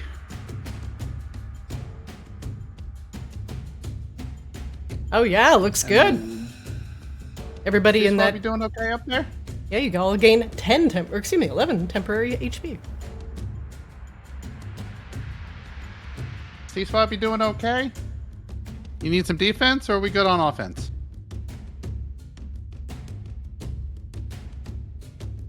Question mark? C-Swab? He pooping? He's pooping. We're gonna take silence as offense? Okay. Offense good. Offense good, offense not good. That'll miss. We experienced some minor turbulence with a fireball and a lightning storm. Just some minor turbulence. It's just minor turbulence. Fine. We lost a wing. It's fine. Let's see. Ooh.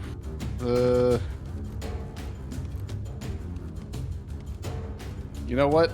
Let's do it. Insight. The last one worked so good. We can do this one, right? We can do this one, right? Nope. We Fine. You cannot discern anything about the nightmare dragon. Okay. I'm going to be a little weaker next round, but that's okay. Turn's done. All right. Next up, Grabella. Grabella! There is a terrible aura emanating off of Vanix. It is, how you would say, nightmarish. He emanates an aura of terrifying dreams and delusions in a 10-foot radius. When you start your turn within the aura, you must succeed on a DC 16 int save.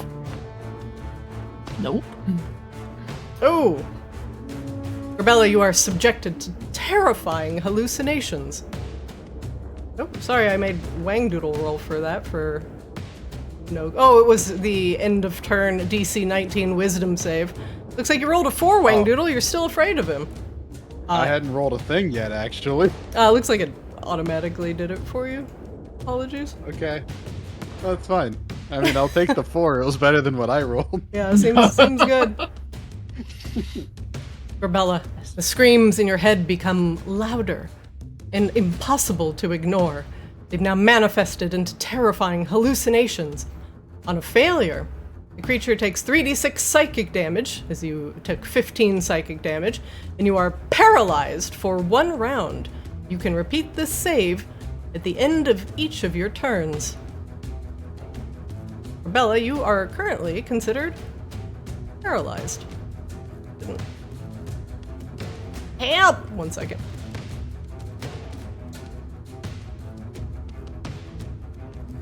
A paralyzed creature is incapacitated and cannot move or speak.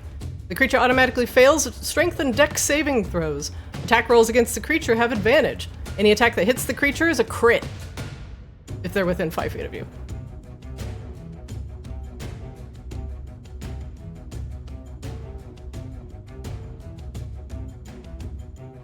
Grabella, unfortunately, you are paralyzed with the terrifying hallucinations. Go ahead and make me another DC 16 intelligence save. You can do it. No, wisdom and intelligence are literally my worst subjects, so it's not gonna work out very well. Yay, dump stats! The party sees I can't Grabella. multi-class because I'm too dumb. You need to remember this. I'm too stupid to multi-class. Grabella, you manage to fall to a knee on the stairs as you grab your head in your hands, overwhelmed by the terrifying hallucinations and screams from that have been suppressed in your past. You are frightened. You are incapacitated. You are paralyzed. You have possibly every debuff I could possibly think of. However, you are not unconscious, so I don't think your rage ends. Let me just double check. You're incapacitated. You're frightened. But I believe you are still raging. I'm just double checking. Unless I Relentless. go unconscious. Well, she raging. Yeah. Unless I go unconscious, it just keeps going. You are still raging. Alright, unfortunately, Grabella, though, you'll have to deal with whatever is going on in your head. Kozlo, you're up. Kozlo doesn't like that. Kozlo's gonna cast Dispel Magic on Grabella, Oh, shit! which has a 120 yard or 120 foot range, by the way. Oh. Grabella with that 1, you are still frightened.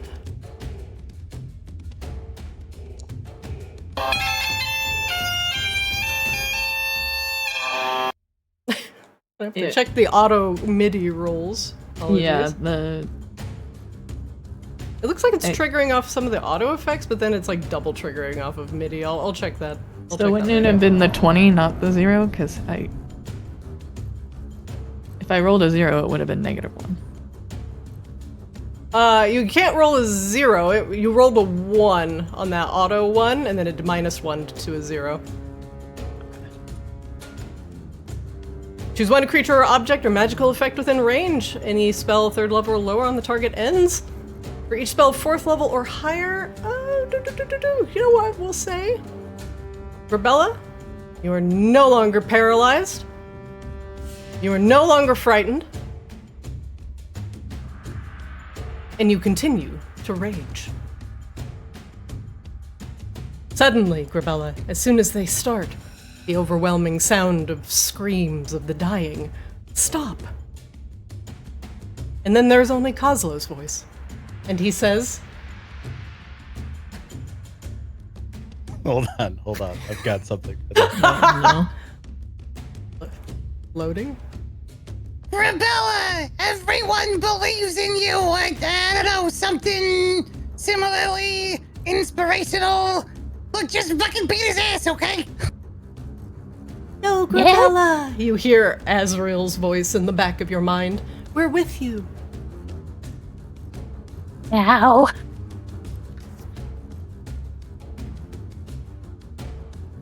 Okay. Kozlo.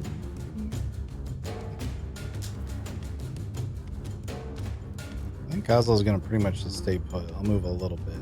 But Cannon come up over here. Can I shoot through this void thing? You cannot.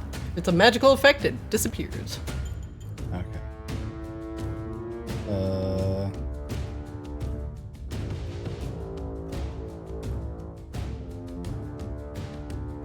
I lost track of how much. And it reaches all the way up here, even though it's centered on the floor? The only square that reaches up here is this one. Okay. Yeah, I was curious about height. I don't know what the height difference is from down there to here. And just double, triple check real quick. Low anti-magic field. I'll say 20-foot radius sphere, so it's 20 up as well. Okay. So, but Cannon could go here, actually probably about here, and then shoot at a diagonal. Yeah, I'm trying to remember how far I've already moved the cannon. I don't actually remember where it was before I moved it, and I don't get the prior to movement icon. I will say you've only moved it about 10 feet, because I'm pretty sure it started within the area of the... No, I was over here with me. The terrible thing? Let's see. It was in this thing over here somewhere. We'll say like 15 feet?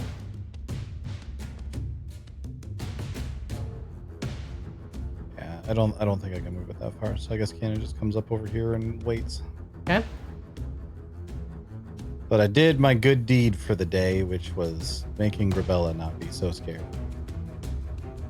And it was Hopefully very effective.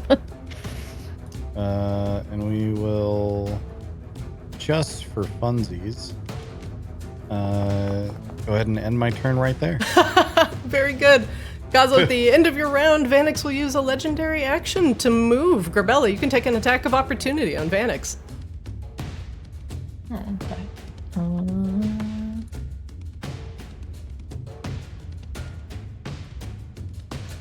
I was not prepared.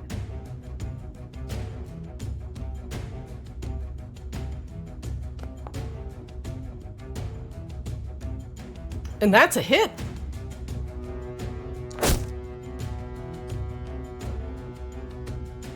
And then I also need to do Holy my shit.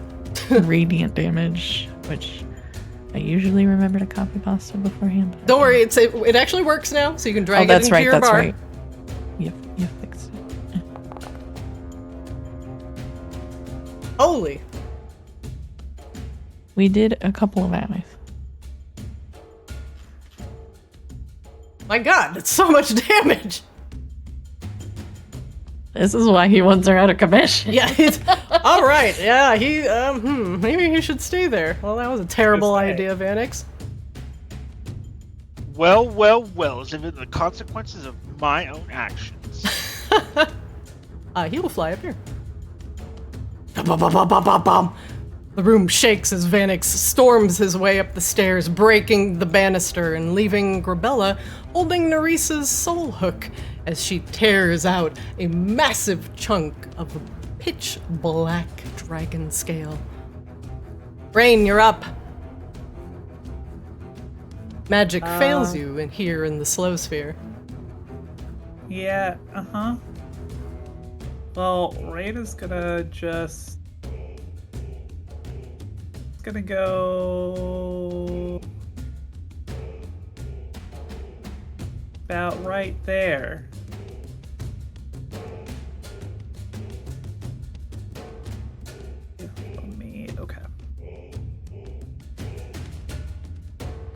why we rotated. That was fun.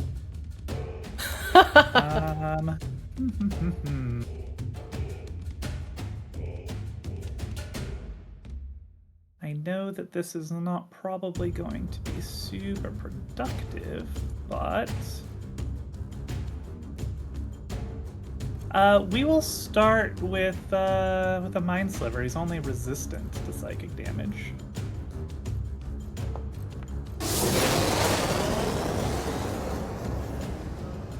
He fails the int save with a 13.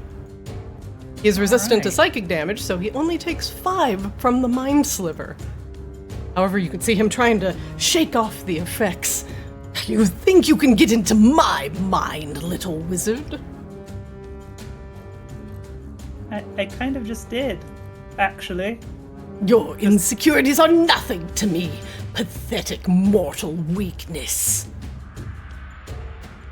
Right.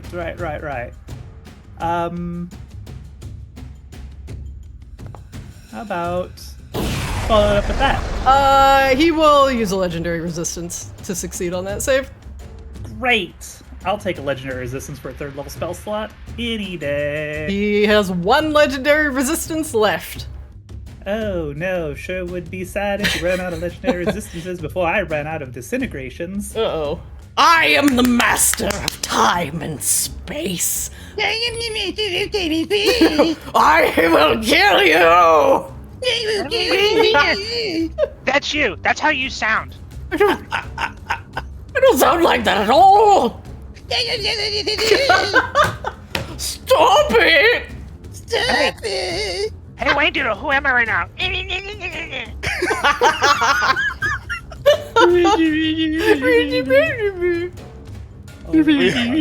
Bullying is a free action, for the record. God damn it. No, no, please, go ahead. Please go ahead. I'm waiting. Rain, what do you want to know? What else? What other tricks does he have? Apparently he has a lot.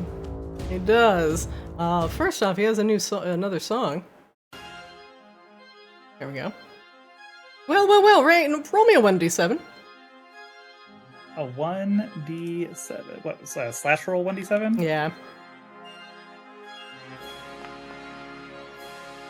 Oh, you get to know one of his special abilities. Oh. Vanix has 2 types of dragon breath. The first one, I will link in chat. Oh my god, if my pop-out feature decides to work. Nope, it will not. 1 second. Oh, why pop-out feature doesn't like to work with linking shit to chat. I just have to say, like, the way Vanix, like, his avatar or the icon there is so fucking cool looking. But the facing triangle makes it look like all of a sudden he just goes into, like, a harsh 3D, like, polygon head all of a sudden. Listen, he's And like Pyramid Head from Silent Hill. Yeah. He looks like a fucking, like, hammerhead shark, but they ran out of polygons when they got, like, to the neck. Well, he's just really into cosplay, okay? Resident Evil's really big right now. Damn it. Okay, you know what? We disable the polygon head. There we go. Vanix has gravitic breath. The dragon exhales a 60-foot cube of powerful localized gravity originating from the dragon. Falling damage in the area increases to 2d10 per 10 feet fallen. When a creature starts its turn within the area or enters it for the first time in a turn, including when the dragon creates it, it must make a DC 20 dex save. On a failure, the creature is restrained. On a success, the creature's speed is halved as long as it remains in the field.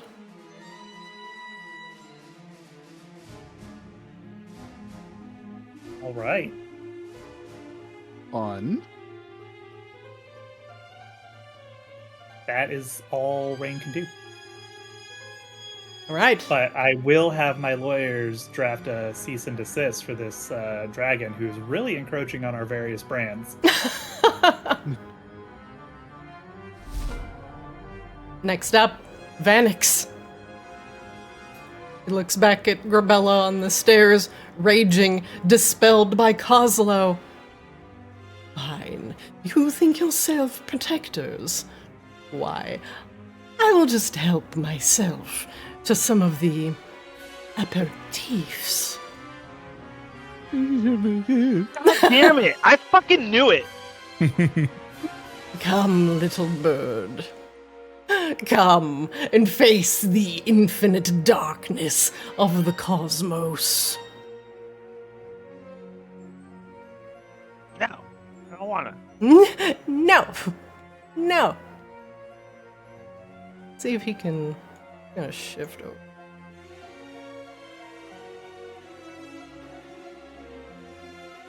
Is it just Monster Hunter Seaswap just hop on and try to hang Yes.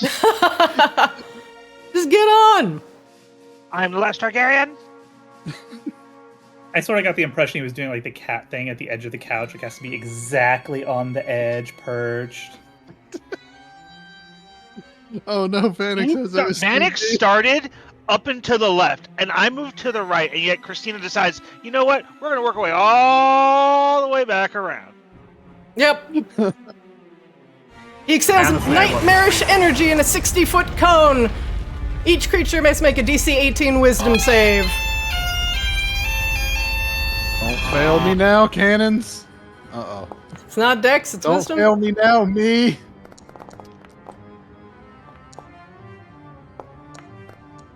Not great. Be honest. Not ideal. Not great.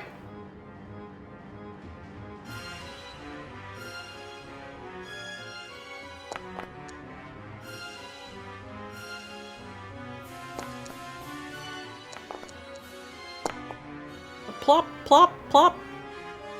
Okay, looking at the initial saves for the Nightmare Breath.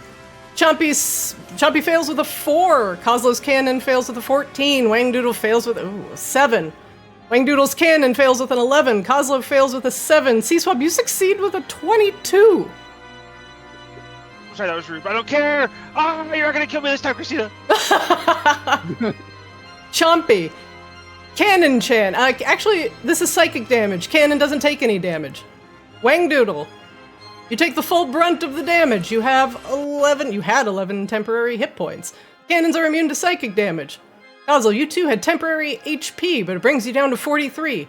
Seaswab, you only take 20 points of damage from the psychic breath. Only. The breath courses over you, sounding like the screams of the damned, screams of those in pain, those loved and lost. For most of you, it continues to echo through your minds. For Seaswab, you managed to brush it off. Oh, my bad. We'll start with the Lair Action. At the start of the round 3, Vanix will take a Lair Action. Let's see. Let's see. Do I want to just kill Seaswab now, or do I want to wait another turn?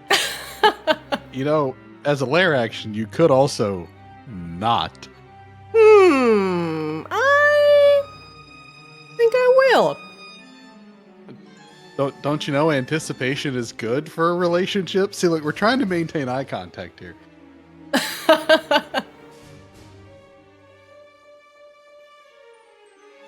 Let's see. He's thinking.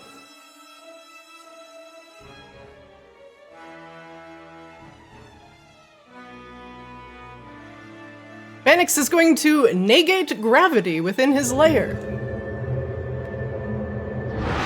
Creatures affected by this. Oh my goodness gracious. Okay. Stop that Tank, immediately. Taunt, please. Tank, taunt, please. Creatures will begin to drift 10 feet away from the ground over a course of a round and are restrained. Flying creatures can move at half speed unless they have the hover tag or use magical flight. In that case, they move normally. This effect persists until initiative count 20 on the following round.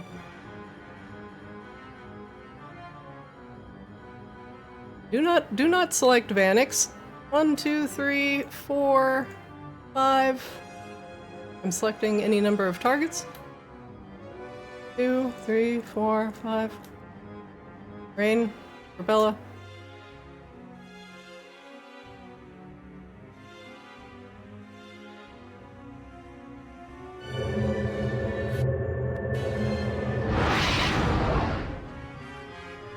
Suddenly, for all of you, you find yourselves slowly lifting off the ground.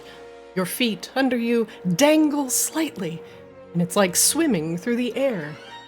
Everyone for this round is considered restrained and are 10 feet off of the ground. Grabella, if you decide to manifest your wings, because it is magical flight, you will be unaffected.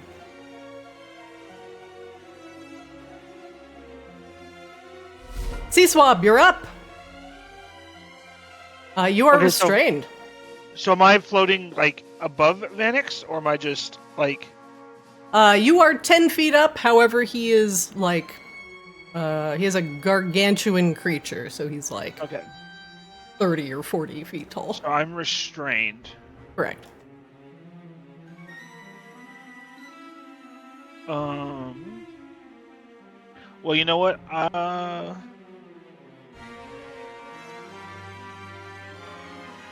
You know what?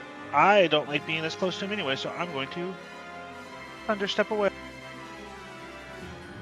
Oh, and you are not affected by gravitic breath. Remove that. Apologies. Will not bring Wayne Doodle's.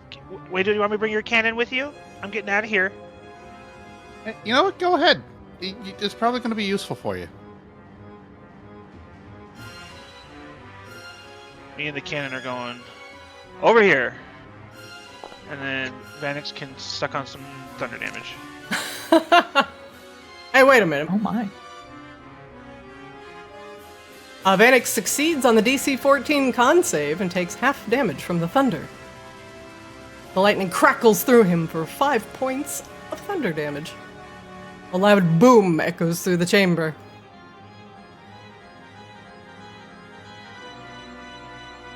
I didn't even know where you went. I'm on the left staircase. Okay.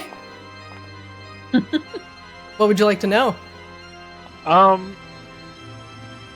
Is he vulnerable to any damage? He is. He's vulnerable to radiant damage. Alrighty, that will end Sea Swap's turn. Wangdoodle, you're up. You are floating 10 feet in the air. You are frightened. Oh.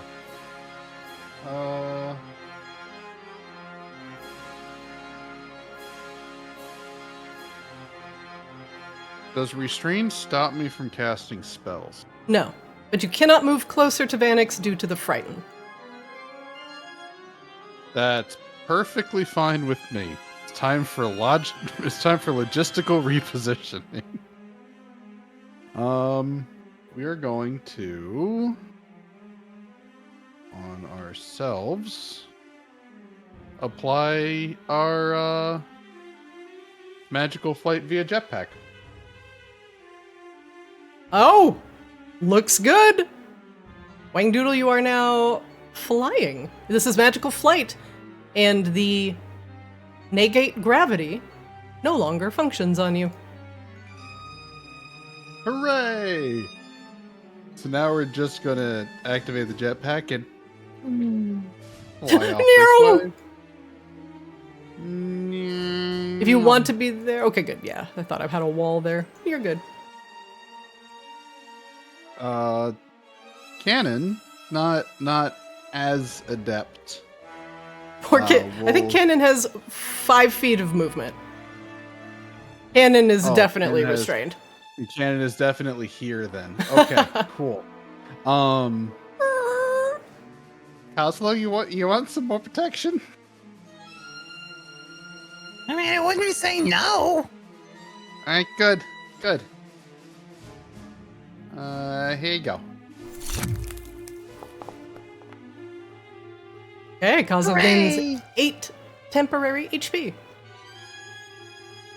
Great. Then this cannon is not going to target cannon number 1 or Coslow. Will instead target Vanix. And let's see what happens with lighter gravity and inertia with firing a shot. Oh God! Newton's laws. Oh my God. 1 second.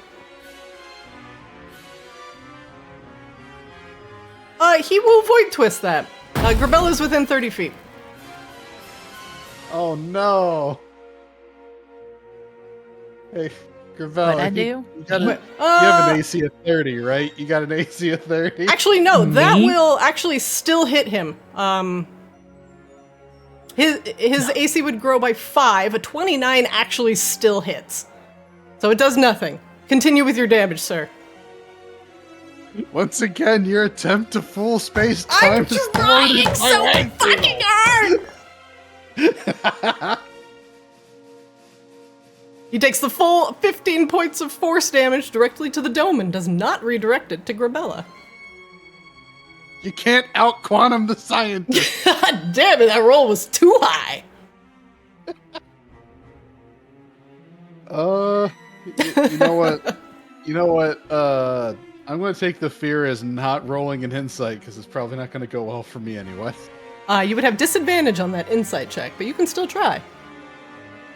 You know what? Yeah, sure. Why not? Disadvantage, roll one more time. Hang on. I forgot that there's a key. Excuse for this. me? Never mind. We're good. What would you like to know, oh master of insight? The secrets of quantum mechanics. So far, I'm 2-0 on those. I don't think. Yeah. Oh boy.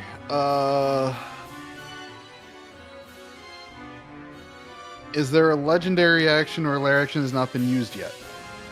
Yes, there is.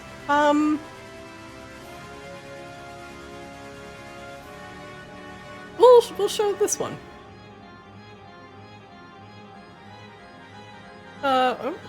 Just post to chat. I just want to post it to chat. I don't want to use it. Alt, right? Sorry? The disadvantage modifier is alt and then click. A for alt is advantage. If you're rolling an ability check, it should prompt you that. It did not. Oh. My fucking settings!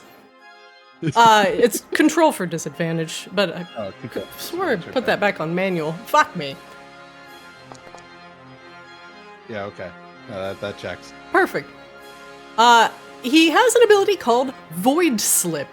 He twists the fabric of space. Each creature within 15 feet of the dragon must succeed on a DC 18 dex save, or take 2d6 plus 7 bludgeoning damage and be knocked prone. The dragon can then teleport to an unoccupied space within 40 feet.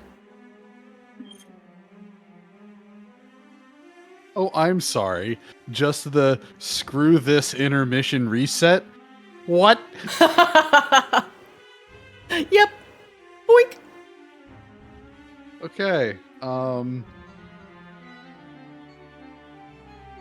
going to end my turn there because that actually, you know what? How much did I move? You started How much is this? here. All right, that's fine. That's more than enough. Okay. Yeah, I'm going to end my turn. Yeah. Do I need to make a save? Yeah, I do. There we go. All right. Come on. Still scared. Okay. Still scared. Grabella, you're up. You are currently being affected by Negate Gravity. So your movement speed, you are considered at a 0 movement speed. Bonus action wings. Bonus action wings. Wangs. Show that dragon your bonus wang. I'm showing him my bonus. Wangs plural. And those are just her bonus wangs.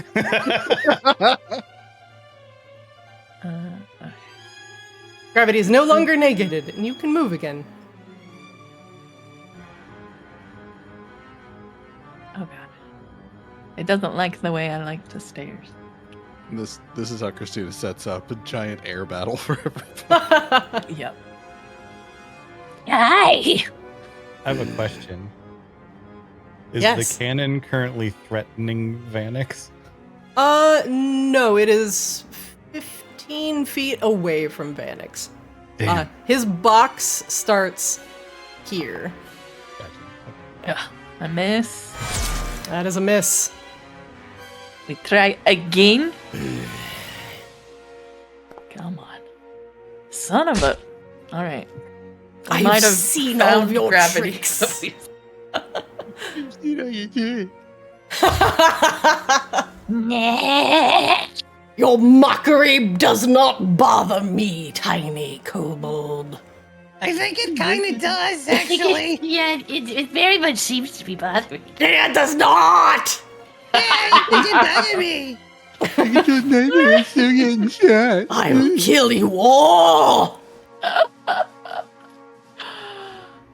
Poor Grabella. I almost feel bad for Vanix, except I don't. Grabella, does that end your round? Yes. It is all I can do. At the end of your round, Grabella, he is going to use a legendary action. And that ability that I just told Jody about, he's going to use it. As he twists the fabric of space around Grabella, each creature within 15 feet of the dragon. Is that cannon chan? Nope, that's 20 feet.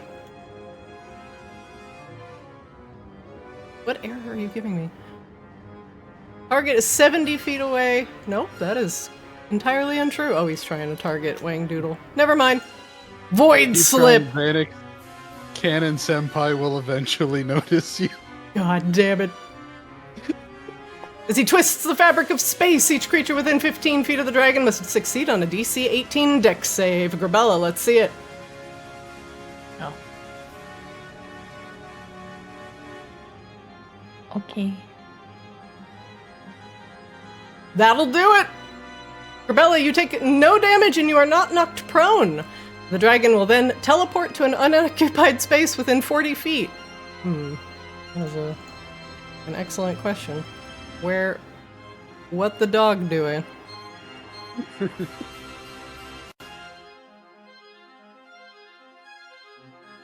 What looked like hodgepodge positioning has actually put you into a bit of a sticky pickle. Yeah, there's a little sticky situation. Burp. Teleports back here, right on top of Rain. Oh. Oh, hi. You feel the nightmarish aura emanating off of him, Rain. Kozlo, you're up. Okay. So I can't cast a spell at him from here because the black hole's in the way. Yeah, that's correct. Actually, if this was 15 feet up, and now you're 10 feet floating up higher, that's 25 feet. Oh! And that bubble was 20. You got shot, I think. I think Rain is correct. Rain has ruled out that this is definitely a 20-foot radius sphere. I was This is calculating 15. this for my own That's next an extra turn. 10. That's correct. You are 5 feet above it. And we learned earlier that he is vulnerable to fire, correct? He's vulnerable to radiant. He's vulnerable to radiant. Yes. Well, unfortunately, I'm not that kind of warlock. Me, not that kind of orc. Unless he had not been hit yet, in which case, maybe, but... oh wait, no, actually my Toll the Dead only does necrotic. Never mind. No! It's fine. It's fine. I have other ways of dealing with situations like this. Such as, for example, I might suggest, Fireball. Fair? I'm going to position this exactly where it doesn't hit Rain, but hits as much of the dragon as possible. like right there is probably good. Oh yeah. And this is coming out of my arcane firearm, so I get the bonus D8 on it. Sure do.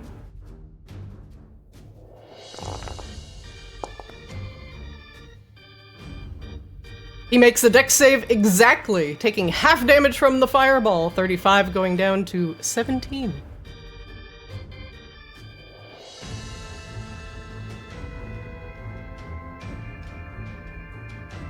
Where's my fireball animation? Hello? Kozlo, anything else you want to do with your round? Yeah, I need to move. You are currently restrained. I need to move the turret. Was the rest of that sentence? Yeah. Your turret's also restrained. Where's my turret restrained? I'm pretty sure he failed the gravitic. Oh, right. Oh, because he used the lair action at the start of his turn. Oh, but the turret is also floating above, so turret can shoot him anyway. That's true.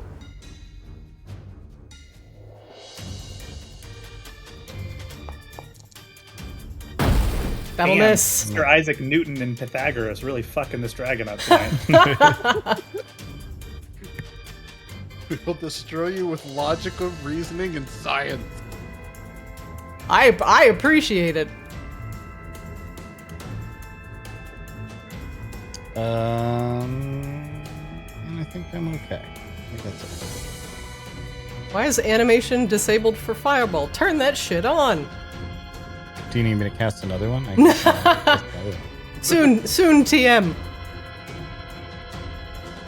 I don't know why it was off. That's weird. Wang Doodle, was your fireball working?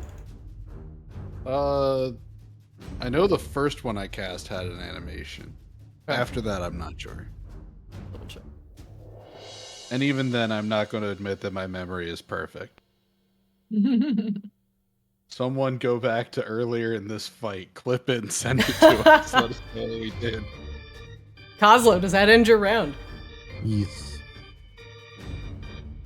Rain, you're up. Rain, you start your turn within the nightmarish field of Vanix. The nightmare aura emanates terrifying dreams and delusions in a 10-foot radius. Make me a DC 16 intelligence save. Is it magic, I assume? Yes.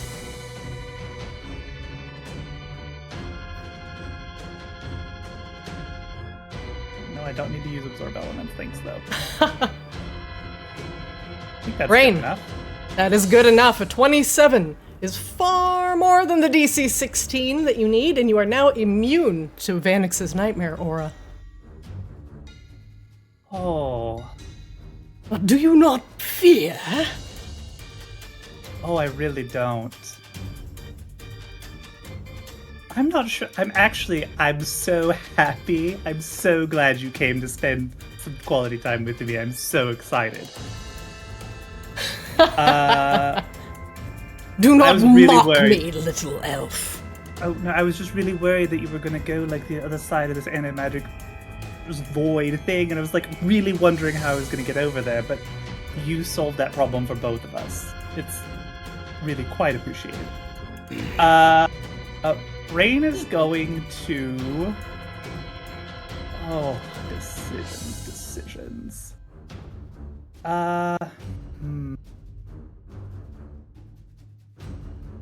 We're gonna hit him with another slow.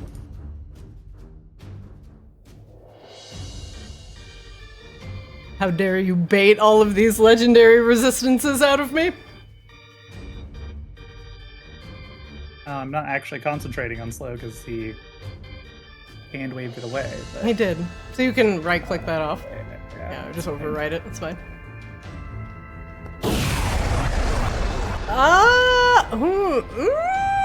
He will use a legendary resistance. Fool, your magic is trifling compared to the infinite power of the cosmos, the nightmare, and the slow. Silence! I'm monologuing! No, Kozlo, he's quite right. He's quite right. That is some trifling magic. But now I think he's vulnerable. So maybe a little bit less trifling now, yes? You think you know my weaknesses? Rain is gonna throw one of her stars at him with her bonus action. Rude. I think this is the one that is the attack. Yeah, there we go. See if that lands. Oh, and it does. 40, 12, radiant damage. Oh. Oh my god! Rain, as you summon a star from your forehead, suddenly Vanix's pitch black eyes go wide, turning into even darker eclipses. He sees the star streaking towards him, and it hits his scales and seems to go inside of his body as if he were incorporeal. And the star bounces around inside of him, tearing him apart from the inside. He clearly dislikes this, and he coughs up a gout of blood that splashes, landing near your feet. And just for the record, you know, in case you were worried, there's 6 more where that came from. So don't worry, we'll have a lot more fun. I'll kill you first. Oh, good luck. Oh, thank God it's not me this time. I guess we'll insight check, and then that'll be our turn. What would you like to know? I don't know, whatever other bullshit he's got.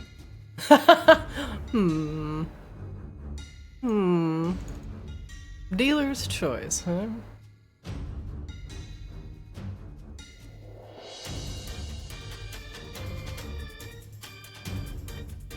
Thinking. If he's out of abilities, I'll take a dex save. He's not out of abilities. Okay, then hit us with an ability. He has a second breath. It is called a stellar flare breath. He has the ability to summon and exhale starfire in a 60-foot cone. It is a DC 20 dex save. And failure means taking a combination of fire and radiant damage. However, he can only use this ability when he is at 25% health or less. However, it does 9d6 fire and 9d6 radiant.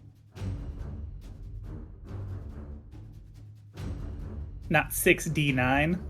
No! Nice. But no. 96. Oh, that's just a missed opportunity.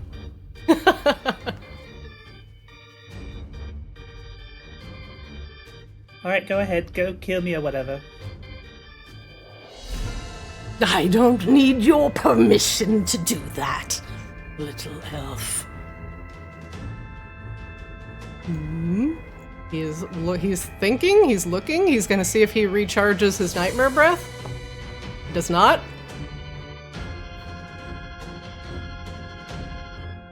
He looks at his HP. He looks at his watch. Looks at the time. Thinking. He will. You are immune to frightful presence. I am. Well, then he's probably, since he doesn't have his nightmare breath, going to do the classic 1 bite, 2 claw. This is with disadvantage.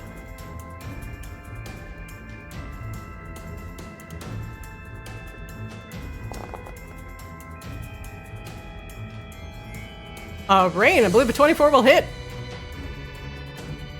No. Ah! How fucking dare you? What's your AC? 29! Okay, I got a hit. It could get worse. Disadvantage on the claw. 16 misses. Disadvantage on the claw. 18 misses. Fuck. This is not even our final AC form. Oh. Oopsie.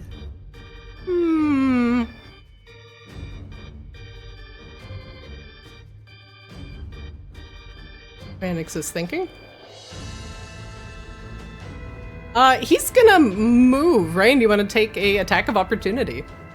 I cannot. I shielded. That's my reaction. Ha ha! He fucks off. 80 feet of fly. Oh no! I think he's scared, guys. I think the nightmare dragon, queen of all scary things, is scared. I'm merely repositioning. Repositioning somewhere like your safe space with your blankie? My blankie. Top of the round, round 4. It is a lair action. We're all talking a lot of shit for people in lair action range. Yeah, for those of you who were restrained under the effects of Negate Gravity, you plop back to the ground. Plop! I believe it was only the cannons at this point. Plop, plop, no longer restrained. I was also restrained, but I didn't care. Ah, you are good. He will cast another Void Sphere. Sphere lasts until the dragon uses this again or until the dragon dies. Okay, so the other one will disappear.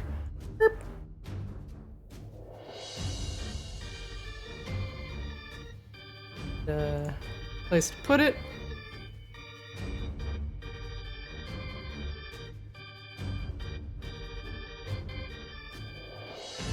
Oh, right here.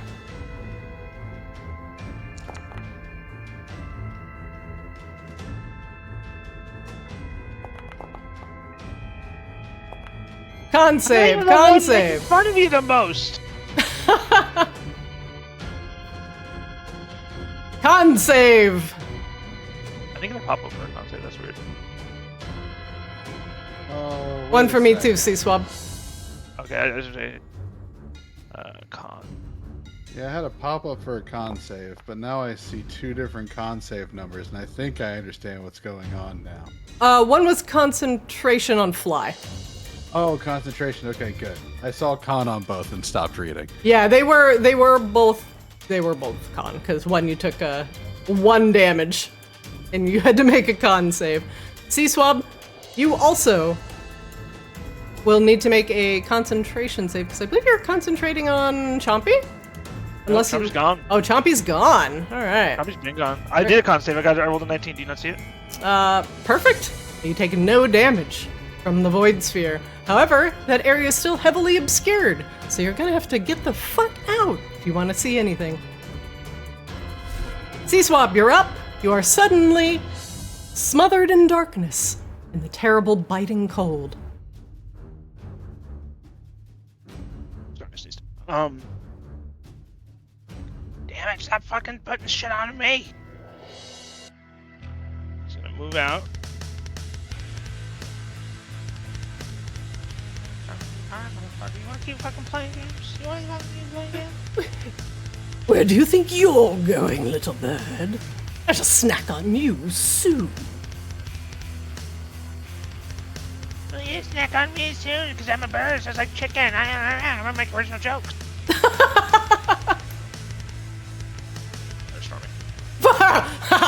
Shut up. Fried chicken. Firestorm.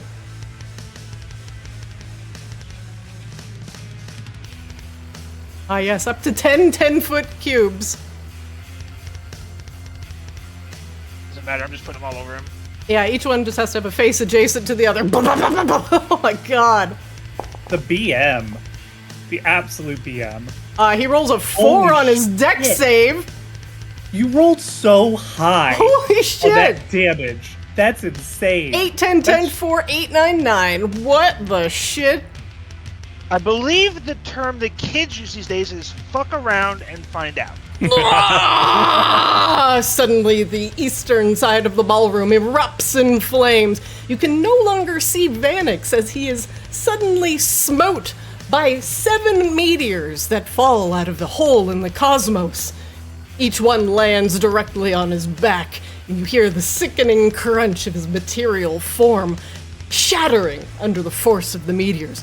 Boom, boom, boom, boom, boom. Ah! He's lit. Sea Swab, what else are you doing with your turn? Sea Swab's gonna like stand like at the railing of this banister here, and I don't know if Vanix can see me through Arctis or whatever, but Sea Swab's just gonna hold up the middle finger. And be like, you wanna keep coming after me? I'm not even the one doing the voice the most! That's what you get. And that one, Sea Swab's turn. That's like the best damage roll I've ever seen on a high dice roll. Yeah, on a like firestorm, that. it's insane. Fucking incredible. Wangdoodle, you are still frightened. You are flying.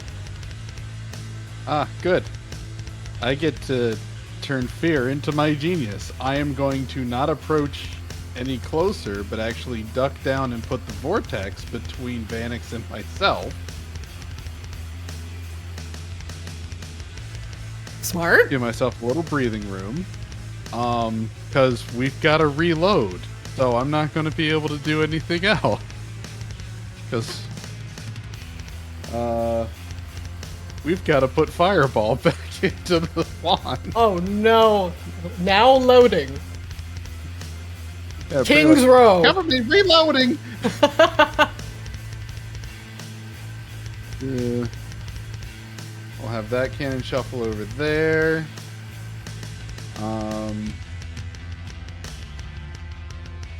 Have this cannon shuffle over here. Purely for my own benefit at this point. And then we'll activate them. So as I'm scribbling in, this cannon is going to reinforce the artificers. Nice roll.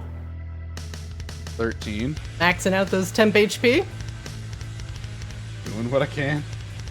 Other cannon is going to lay down some covering fire.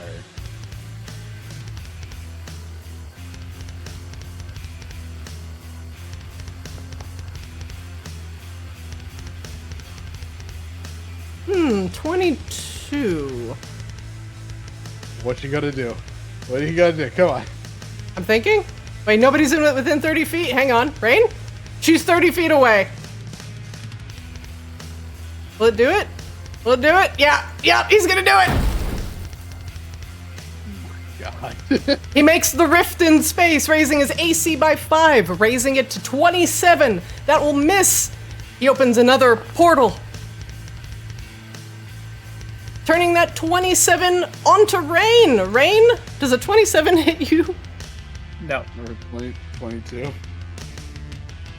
He takes the full force blast, redirects it into the cosmos, reopens a portal on his left wing.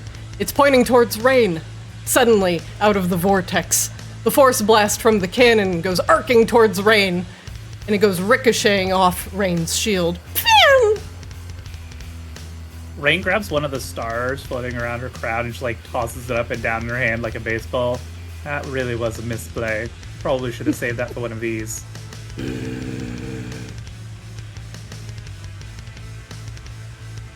Wangdoodle. Does that end your round? I'm just a distraction. You think I'm the threat? Wait a minute. Wait a minute. I appreciate that Wangdoodle's baited that out now 2 turns in a row for me. That's fucking clutch. Wisdom save? Missed it by 1. You are still frightened. No. No. Yes! I'm going to flash of genius. I am so big brain right now. I am flash of geniusing. Son of a bitch! You flash of genius. You are no longer frightened. And now you are immune to his frightful presence. Grabella, you're up. You're raging. Vanix has fucked off to somewhere in the middle of the room. All right. He has fricked off.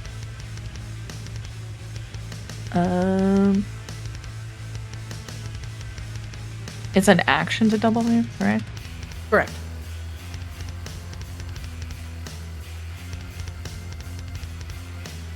Sorry, it's hard to think over these purrs. Very happy cat. Vanix is teetering uncomfortably close to sub 25% HP. I guess I can fly though, so I don't need to double. Ha ha ha! Oh, I want to go like straight from where I am, to him. Oh yeah, Moving me plus. I'm moving. You're 80 feet of fly. I'm moving. Just right there, yeah. Right there. Cause I can. Oh, okay. Hi, Kitty. Kitty is very helpful today. And we have ease. What? Please hit this time. Fuck yeah. Oh, that'll hit. It hits its AC exactly. A crushing blow to his left arm causes his claws to become suddenly unusable, and he stops scratching them annoyingly across the marble tile. Again. No! My enrage! I needed this. Okay.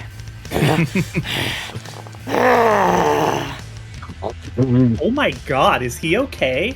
He is not okay, Grabella. You swing the soul hook into Vanix as he whirls on you as you destroy one of his arms. He turns his blackened gaze towards you, and a soul hook across the face suddenly changes his entire perspective. You knock him so hard, his neck wobbles back and forth like you were holding a gummy worm at one end and just shaking it violently. He looks incredibly dazed. See,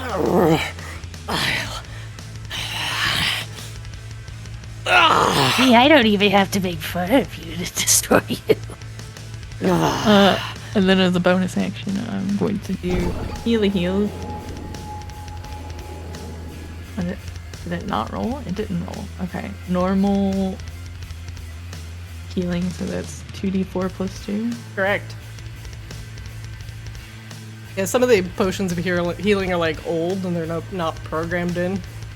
I should just replace them with the new ones. For a very long time. Grabella, you regain 7 HP. You can go ahead and change your HP yourself. Wham.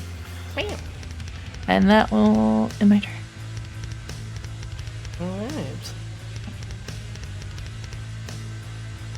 Grabella, at the end of your turn, Vanix is going to take a legendary action.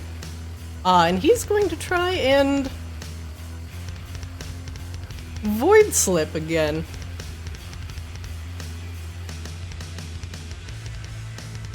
Oh, apparently he's targeting somebody who's out of range. Apologies, 1 second.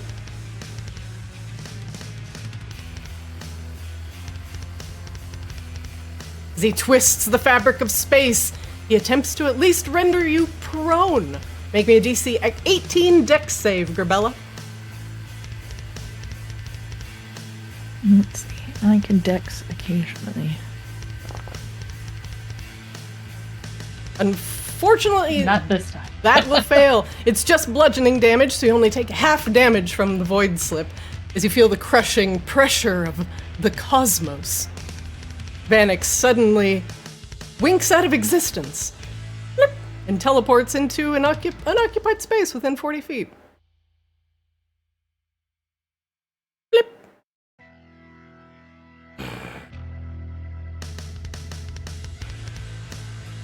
Kozlo, you're up. Howard!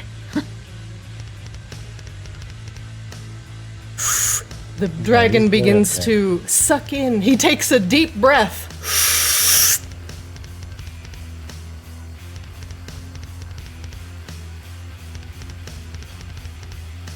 How far away is he? From you, let me click on you, click on him. 115 feet. Perfect. I don't need to move. Cannon will pop down over here, just so that thing's not in the way.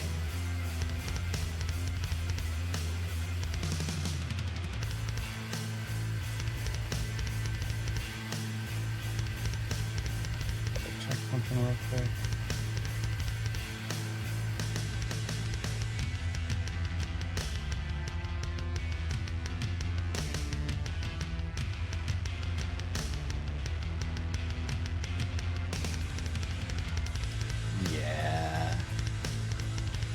Yeah. I don't like the casual way in which you are saying yeah. We fireball. We're fireballing. What do you mean?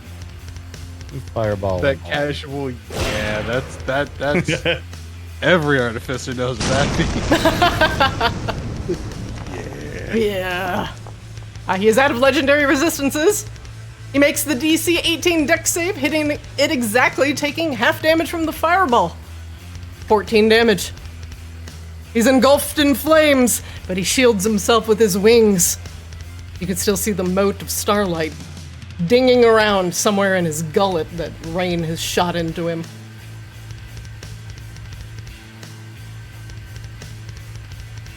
That cannon is 115 feet away. Good thing Force Blast has a 120-foot range. My god.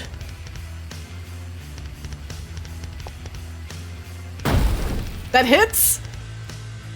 23 hits. Vanix takes 16 force damage, dropping his HP dangerously low. He breathes with labored breaths. His only useful claw scratching against the marble as he continues to take a deep breath. Kozlo, does that end your round? I'm gonna also start moving. So maybe my move goes through. Okay. Can't move, but I'm trying to move 30. Okay, that works. Dragging myself is not working. Oh, I'm dumb. That was amazing. There we go.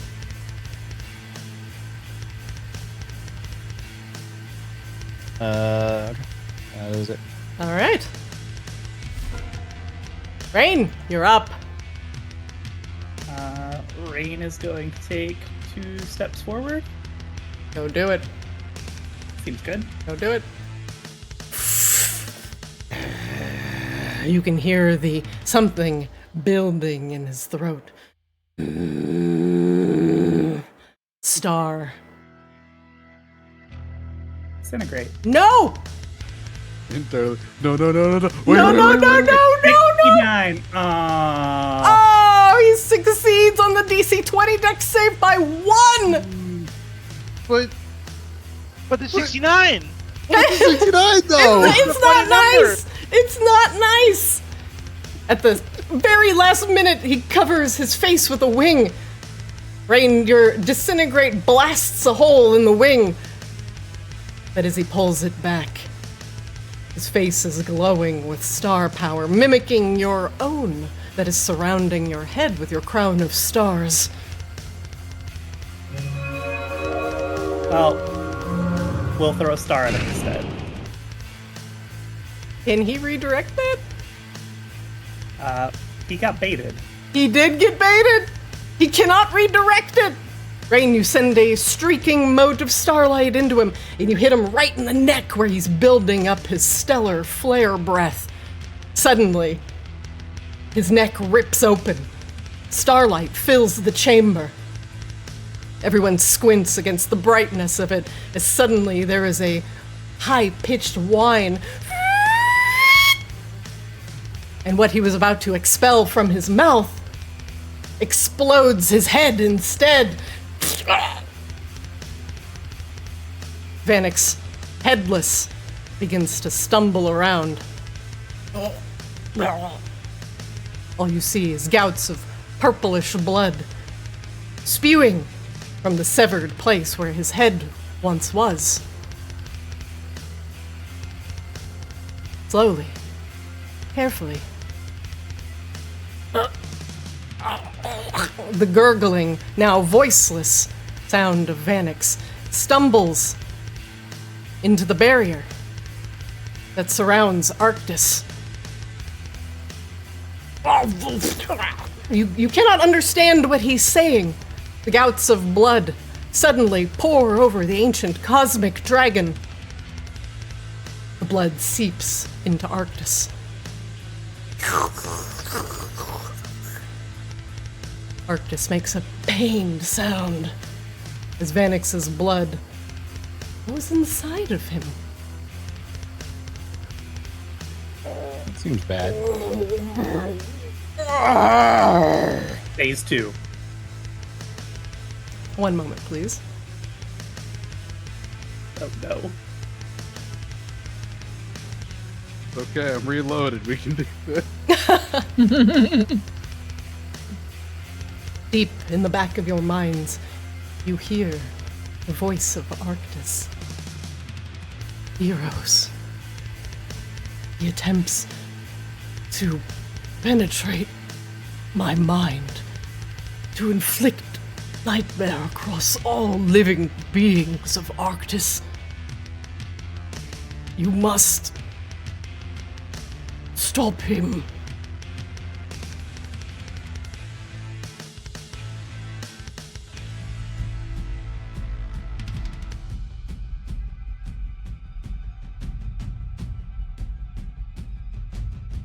You feel jolted out of sorts as Arctis pulls you into his mind. Inside is the manifestation of Vanix, the true nightmare, the amalgamation of imagination. He is stuck within Arctis's mind itself. The nightmare dragon, weakened, needs to turn down the music slightly. So were we just fighting the spine of Vanix, and now we've moved on to the madness of Vanix? Now you're in the brain of Vanix. At least you're not on his back. Peel off his plates!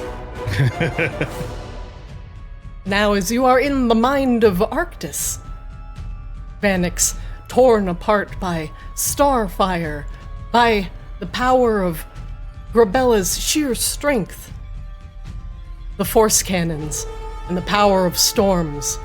Vanix is barely holding himself together. His form is changing, ever shifting, becoming part machine to mimic the artificers, and part still just a natural dragon. Perhaps something that he once was, but is no longer. From his shattered chest beats his visible heart in a steady rhythm. It is exposed for all to see. Vanix, in the precipice of Arctis's mind, roars. One moment, please. Phase 2. Roll initiative.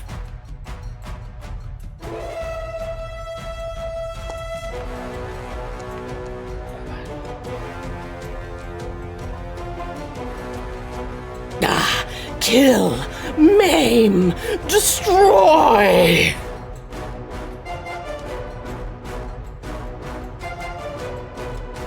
Yo, my rolls for Vanix are dog shit? I think they're great. You should keep rolling like that. What do you mean? Grabella, you're up. You're on the precipice of Arctis's mind as Vanix tries to worm himself inside like brain worms. He stands on a fleshy exterior. 3 platforms are floating around him, one exceptionally close to Vanix's heart. The dragon seems to be struggling for purchase and gives you a cold, robotic stare from one of his heads and a stare of madness from the other.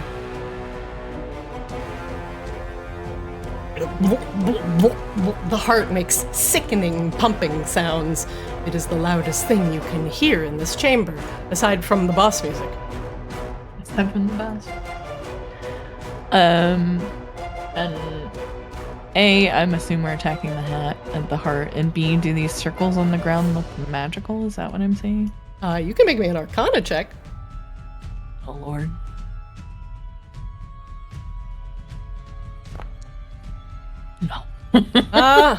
Magic circle. It looks shiny. It's okay though, because we can fly. Rebella, you cruise on to the platform right in front of Vanix's pumping heart. And we hit it. Yes. That'll hit.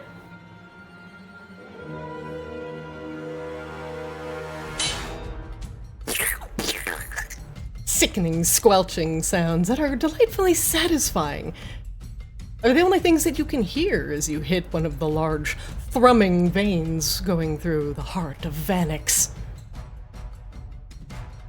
Again. I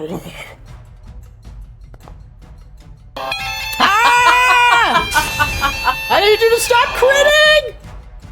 No, I never get to crit, ever. I crit now, I crit. Oh my god, for 32 points of damage. Well, that's all you hear is Grabella's just slamming the flail into the heart of Vanix. Alright. Just to not die, hopefully.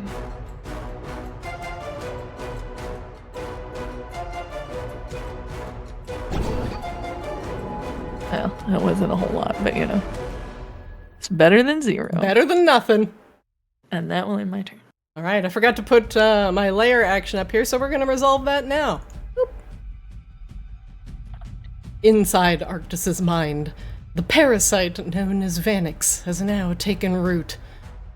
How long will he be able to hide inside of the mind of the great cosmic beast?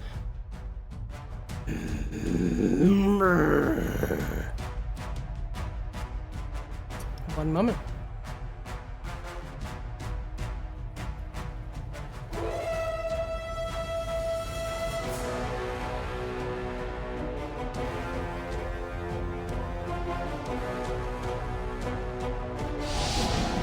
Vanix places Nightmarish Fog in a 20-foot radius sphere, centered on a point where Vanix can see.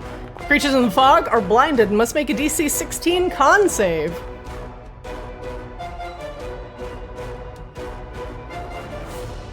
Okay. Everybody succeeds. Wow, nice con saves. I was totally ready to spend some Flash of Genius there, but... We did it. Ooh, come in, my terrifying. Kozlo, you're up.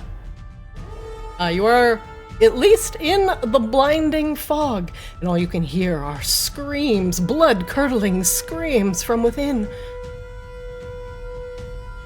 Well, Kozlo will step over this way, which he already had his mind on anyway. Do we still have our cannons, by the way? Oh yeah, you do. They will come with you. All right, I will say the cannon comes with me over here. Fair. It will... Okay, how far did I move?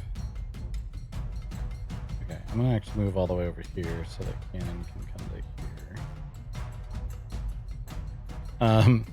Kozlo will look over at Grabella just fucking blendering the shit out of Vanix's heart right now. Yeah. Just be like...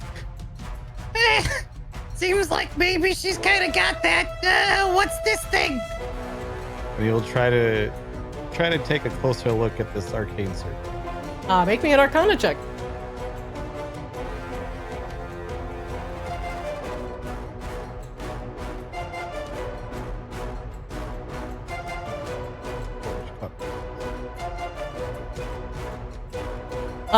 It is a teleportation circle. It will teleport you to the leftmost platform.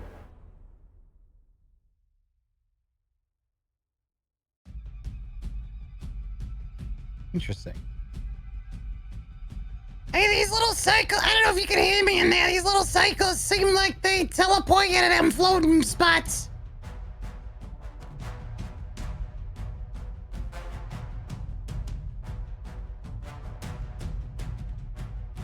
I'm just gonna stand next to this one for now, just in case I need to use it at some point. But for now, I don't actually need to. Like, it's in range, so fuck it. Okay. Let's see if this heart cooks. Okay.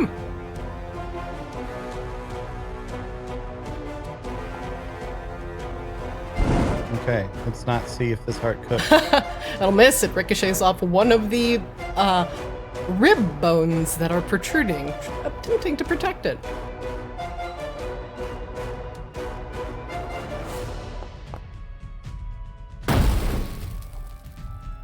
That'll hit. 14 points of force damage. The heart cannot be moved. I was hoping to shove it back into the body somehow. Let's see. What would you like to know?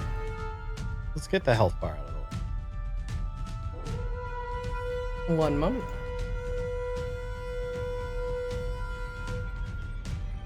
Damn. Ba-bum, ba-bum, ba-bum. Does that end your round, sir? Yes. At the end of your round, the heart will take a legendary action. It will either use Nightmare Bolt or Grief Blast for 1 legendary action, a 5th or 6th level spell for 2, or a 7th or 8th level spell for 3. He will just use 1 legendary action. And he's gonna Grief Blast Kozlo. Vanix's heart unleashes his own fears, dealing 3d10 plus 7 psychic damage to any target. Vanix's heart has 25% or fewer HP. It deals an additional 3d10 psychic damage.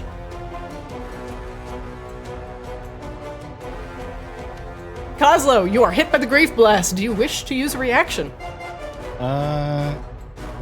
Yes. I'm trying to decide if I should... Oh, wait.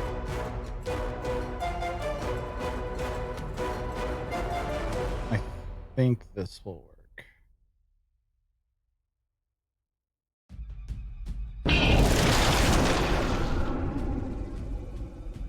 All right, the 21 AC, the Grief Blast, will miss.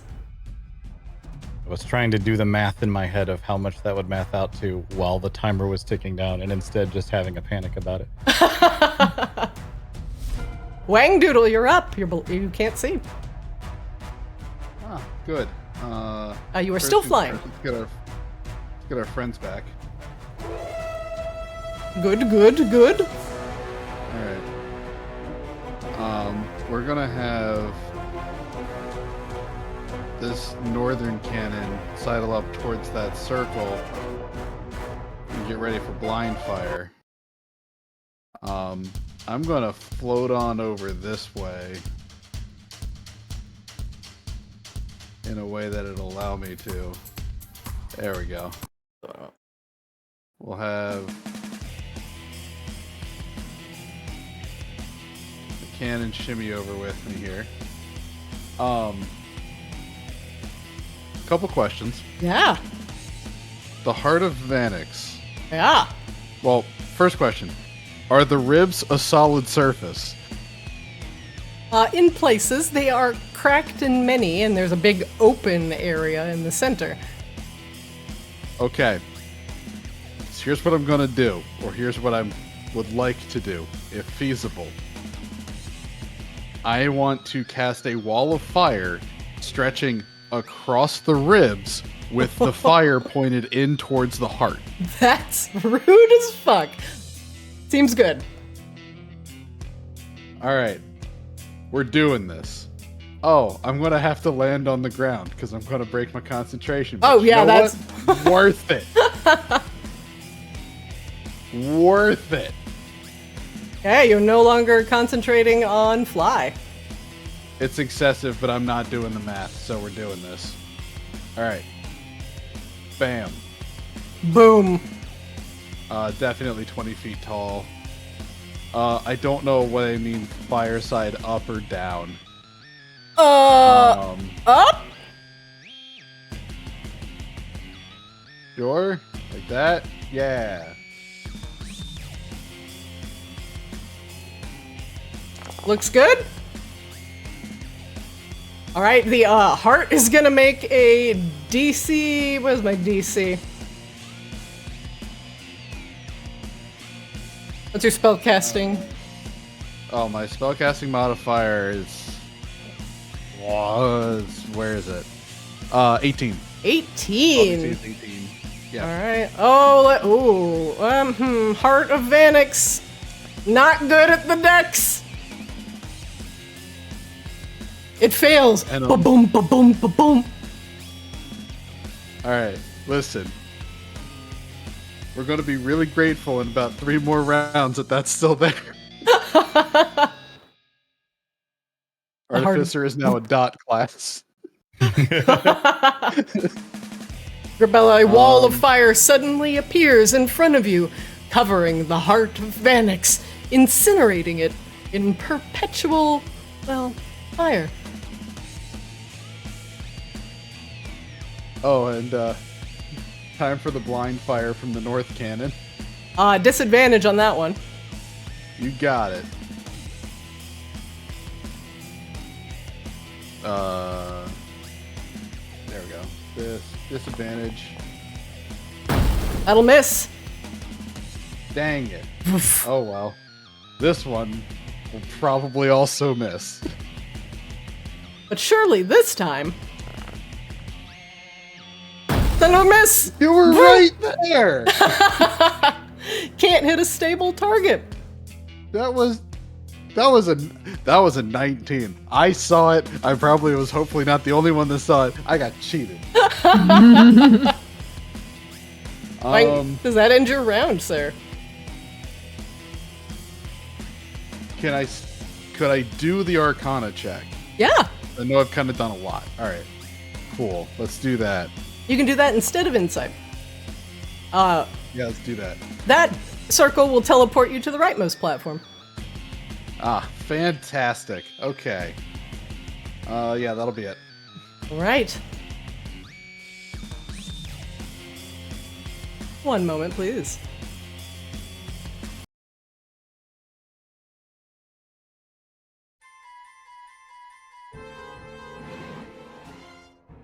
Well, everybody, it's 9 o'clock. And that means it is the end of Arctis for today. Will you triumph over Vanix's heart as he tries to burrow his way like a parasite into the mind of Arctis? Arctis allowed you inside, even into the depths of his physical mind, as we go down further and further into these layers of nightmare. Will this be the last we hear of Vanix? Or will the nightmare corrupt him entirely?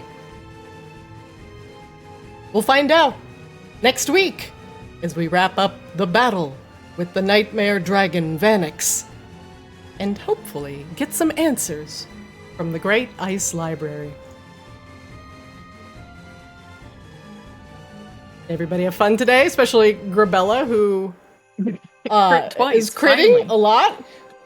I don't crit that often, which is crazy. Rebella Smash. Grabella's... Nickel smash. It's been a while since we've had a 2-phase fight, too, so Yeah. Well, if we're gonna have one, this is the one. this is it. All right, everybody. We will finish up this battle next Monday, and hopefully be finished with the Great Ice Library, one way or another. Thanks for joining me, By everyone. letting Arctis die, and then everything's over. And then everything dies. The end. Game over. It was a good run. Good ride. Good ride. everyone. Surprise! It was me, Entropy, all along. There it is. We wake up as goblins with fat asses and go, I just had the craziest dream. Mhm, mhm. And you were there? And you were there? You were there? All right, everybody. You're free to go for the evening. Thank you for playing with me, and we will resolve this on Monday. Sound good? Ah, All right. All right. All right. Have fun, everybody. See you Good night. guys. See ya. bye-bye. Bye-bye. Bye-bye. All right. Chat, it's 9 o'clock. It means it's the end of the session. I hope you had fun watching our little battle against the final boss of the Great Ice Library, Vanix, the Nightmare Dragon. But will they defeat the heart? Or will the nightmare finally consume the world? We'll find out next week. If you want to know how everybody got into this situation, check out our VODs on our little YouTube channel. It's Arctis DD on YouTube. We are a small YouTube channel, so please give us a like and a subscribe.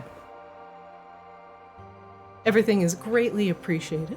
You go out and check us out, be a little part of our community. You want to just watch the shorts and funny moments, you don't have a lot of time to watch the whole sessions, check out Play Arctis on Twitter, TikTok, and Blue Sky. And I'm your DM's Arena. Hey! Thanks for watching. Thanks for hanging out. And I hope our heroes triumph over this nightmare dragon next week. Chat, I hope you enjoyed. Hope you have a fantastic week. And if you're lurking or just hanging out, Nukiashi, I see you. What's up? I appreciate you. Go over to YouTube, give us a subscribe. It's totally free. Otherwise, join us next week for some more D&D. Have a great week. And I hope to see you next time.